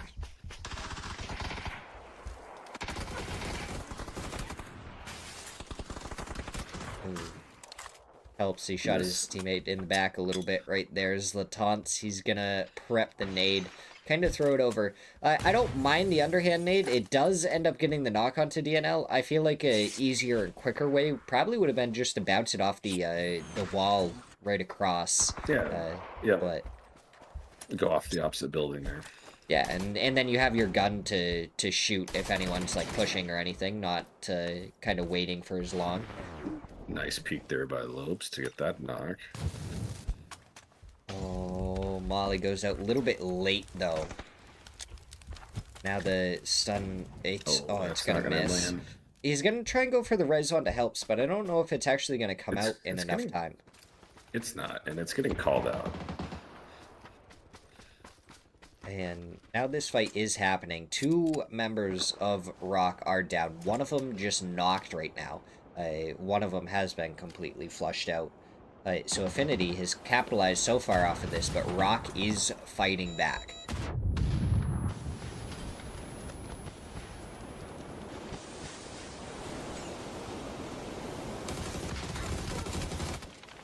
Ooh, Silzen. Just gonna get that knock. Got it just in time, so now Rock still up as a 2-man. Quan, he just lost his jammer bag. Silzen still has his, but Mizbo gets the knock, and all of a sudden Silzen's the only player left on Rock, so it's a 1v3. They might still be able to get the res onto Ghost Hunt, but they gotta make something happen onto Silzen, but he takes down a second player. The flush coming out onto Quan. Make sure that they can confirm that point. Silzen moving in to a different building. You might actually be able to go for the res onto Zalady at this point. Yeah, and I've seen both teams seem to have a decent amount of meds here, so, I mean, they can keep this up for a little while, but, you know, there's still a whole game to play here.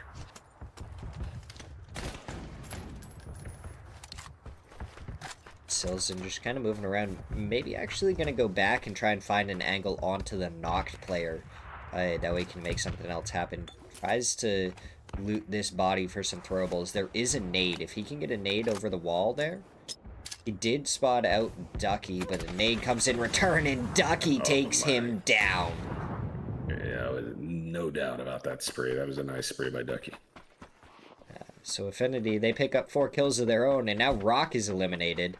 But they did keep their 4th place spot for right now. Team Liquid, though, is alive and on the hunt to get up there towards those top positions. Yeah, and I mean, Liquid can very easily put up a 20-point game. They have all the firepower they need to do it. They tend to show up in moments like this and put together a really nice game and make everything very interesting. Last week we saw Luke 12 put together, I think he had 11 kills by himself in one of the matches.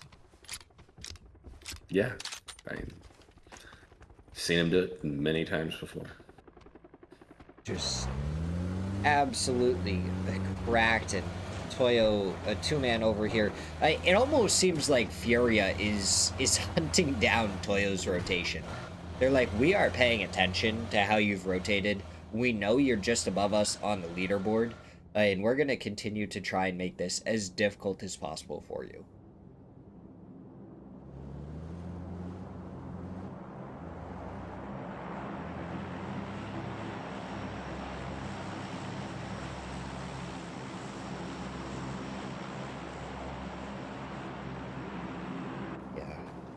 Kraken just even snaking along, paying attention to where these players are.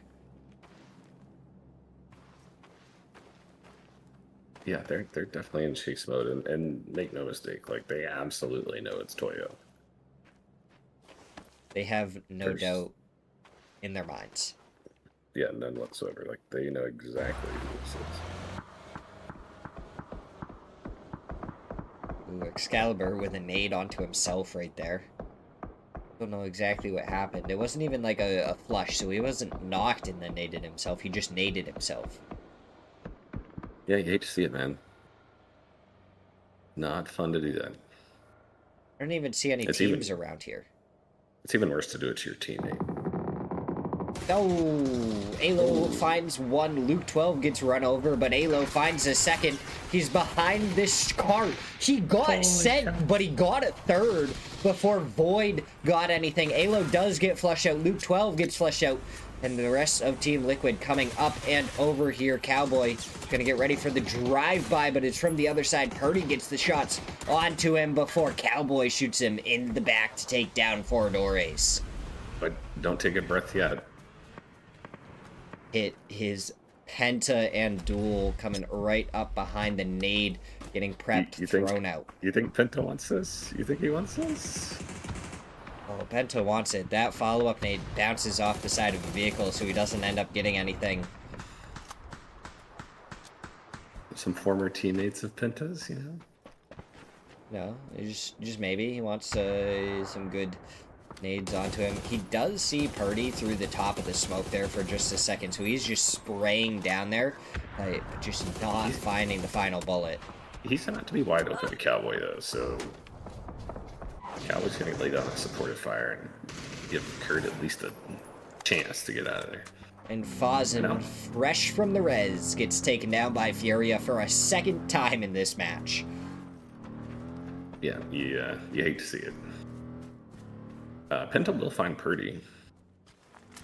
So eventually, the knock and flush does come out onto him. And Duel don't let that get away, which means Cowboy the only one left. And now all of a sudden, that 20-point game, looking a little bit more difficult. But yeah, it is Cowboy, so maybe possible? Yeah, he's the Lone Ranger now, but he's the only Cowboy left on the team, so we'll see what he can do. Dream 1. Prepping util makes me think that they know about Excalibur. That does do a little bit of damage, so yeah, they definitely know about him. And he's gonna prep a blue zone, but that's gonna hit him as well. He has a jammer pack.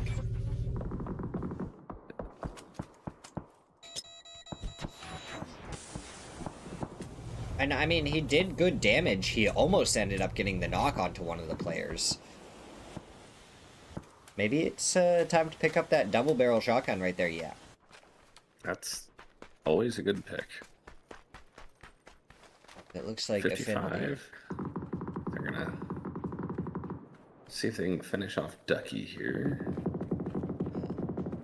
Affinity, after finally making it into the zone, it looks like they lost Ghost Hunt on rotation, and now they ran into 55 as DTMF is fighting up against 7 Tellas over here. Maya taken incredibly low, fighting against Chucky, maybe trying to get the flush onto Balin. A little bit of util getting thrown that way. Maya looks like the last one left for 7 Tellas. Is it just me, or has 7 Tellas been pretty quiet today? I think they have been. But this is kind of consistent with how they played last time. They had one day where they had a pretty good day, and then the next day they just, it's like they weren't there at all. So, for me, so far, this is pretty consistent with how I've seen 7 Tellas play. But it looks like Pome's gonna go down, so Maya gonna at least get another kill. Yep, we take those, for sure. And it looks like DTMF ended up getting caught by Duel as they tried to rotate. So there's only one player left on each side. Maya is going to be trying to go for the meds off of Pome and then back right to the building. And Yayi not able to do anything because of it. Maya might be able to easily out-heal Yayi at this point. Yeah, I feel like Yayi just didn't have much confidence in that spray because he had a window there. And he's just going to wait him out and get the easier one. So, which does surprise me, because I feel like I've seen Yayi hit some very good sprays before. Maybe he just hasn't been in Division 1 as much as he wanted to as of late. So he's maybe lost a little bit of confidence that he had before. Yeah, so we know Liquid's down. Oh. We know Athletes are down. Um, Furia just died to that nade from Gladiator. Rock is down. Uh, So all of a sudden, Duel, who's sitting in an amazing position and already has kills on the board, um, let's see what they can do with it. yeah. Toyo, the only team left at the very top. I don't know what Furia actually ended up getting for points there before they went down to that nade to Gladiator, but if Toyo gets any placement points here, it's just looking more and more difficult for Furia to have done enough to get up there. Yeah, I mean, Toyo definitely is in control of their own destiny here. Oh yeah, DJ. They definitely I'd like to see what Duel gotta be does here. happy with If that. they have a big kill game here to close this thing out with a win, they're gonna make that leaderboard pretty interesting in that second, third range. Yeah.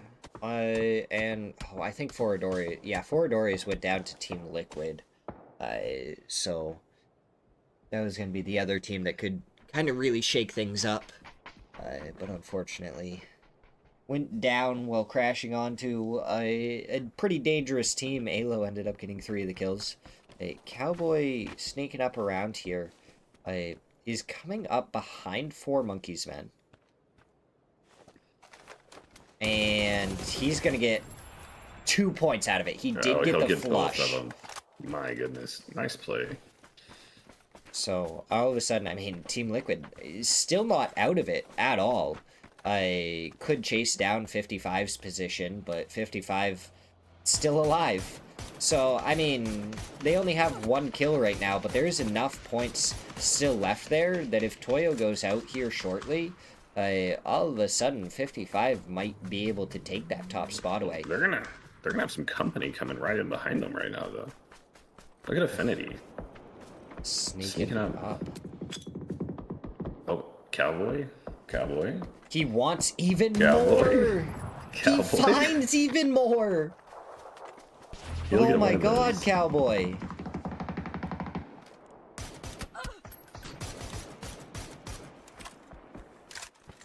Oh, we said Cowboy's never out of it. He is the last yeehaw right now. Man, I love watching good players when they're solo just ruin other people's games, like, with really good skill. Like, it's just fun to watch. Problem is, I don't know if he's going to be able to get into this next zone. He's got to get all the way around here to be able to sightline Gabru and still stay alive. Yeah, he's going to have to try to break vision, go north down that ridge, and just hope that Duel's not looking at him. Yeah. He's almost there. He's very, very close to making it around there, but I think he's going to run out of first aids in a second. But once he gets inside, he does have a med kit he can use. Okay, so we made it into the zone. He has a med kit, and then he's going to be down by all the bodies. No, actually, that's a little bit farther forward. Affinity, peek up and over, crack, finishes off Mizbo. And Toyo, they haven't really gotten too many kills. They have 3, and they're getting some placement points. But if 55 keep on getting kills here, and then maybe even win it out, it's going to be really close for who might get first place in this one. Yeah, I think mathematically, I'm not sure that it's even possible anymore unless 55 kills the rest of the lobby and sends Toyo out right now, which doesn't seem possible. Duel also quietened down just a little bit. Like, they're playing really solid PUBG, but I just don't think they're going to have enough kills in the bank to really make much noise up at the top, but still a really solid game for them. Yeah. Yeah, it is. It's going to be really close. But, I mean, if Duel ends up taking down Toyo here, and then 55 can kill everyone else, then they might make it. If not, then I think they're going to be a couple of points shy. If that happens, though, that's still only a 19-point game. Which, is not going to be enough to overcome Toyo's kills plus their placement. Oof. Rough there. for 55. Coming up so close. I But think hey, this I is the mean, second time what that a they end great up in day second though. place. I mean, they had a really good showing. I mean, nothing to be ashamed of whatsoever. They played amazing PUBG, and they played fun PUBG too, like nice splits and taking fights and shooting at everything that moves. It's been fun to watch. Yeah. I guess the next question is, how much did Team Liquid do? Currently 8 points. That's going to put them above Rock, but I don't think they have enough to be able to catch up to Furia. Shots Ooh, onto for nice Doffy. shots by Emmy. Oh, but Duel, they want to finish this off. Wooly gets the nade, takes down Emmy Cat. Eton, the last one left. A couple of Molotovs go forward. They don't find him. They know he's in that smoke. The smoke disappears. Penta gets the kill, and 55 come charging over the hillside. Gabriard gets the knock onto one. Glock gets a second. And now only 2 players left, and Cowboy might end up getting a second place out of this, but he's got to be aware of Karak in the side, but he's not. Cowboy goes down.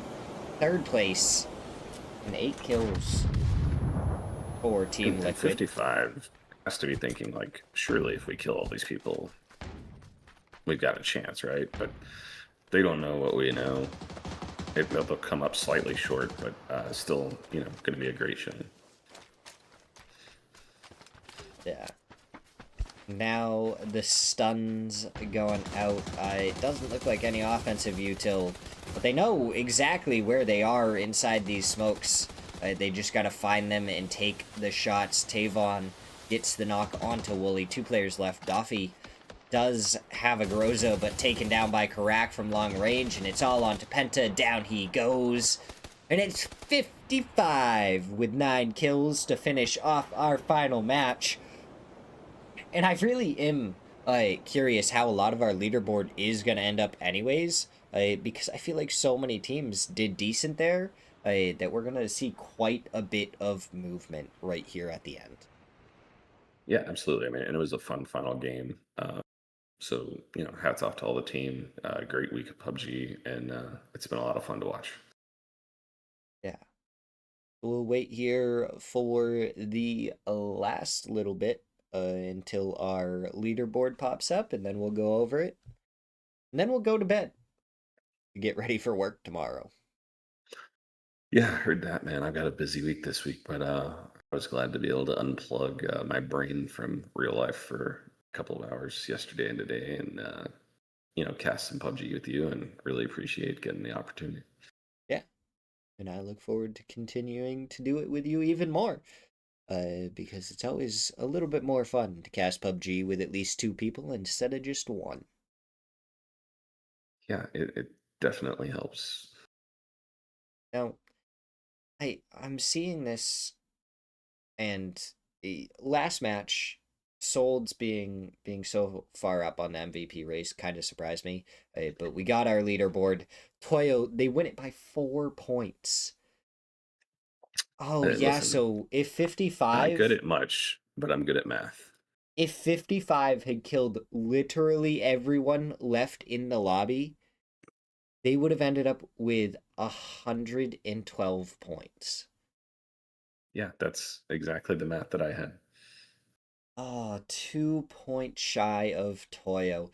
Little bit unfortunate. Furia was able to hold on to 3rd place. They would have had enough even without this match. They had 98 before. Team Liquid jumped all the way up to 4th place, but it would have fallen short of Furia's 98 points even if they went out with nothing.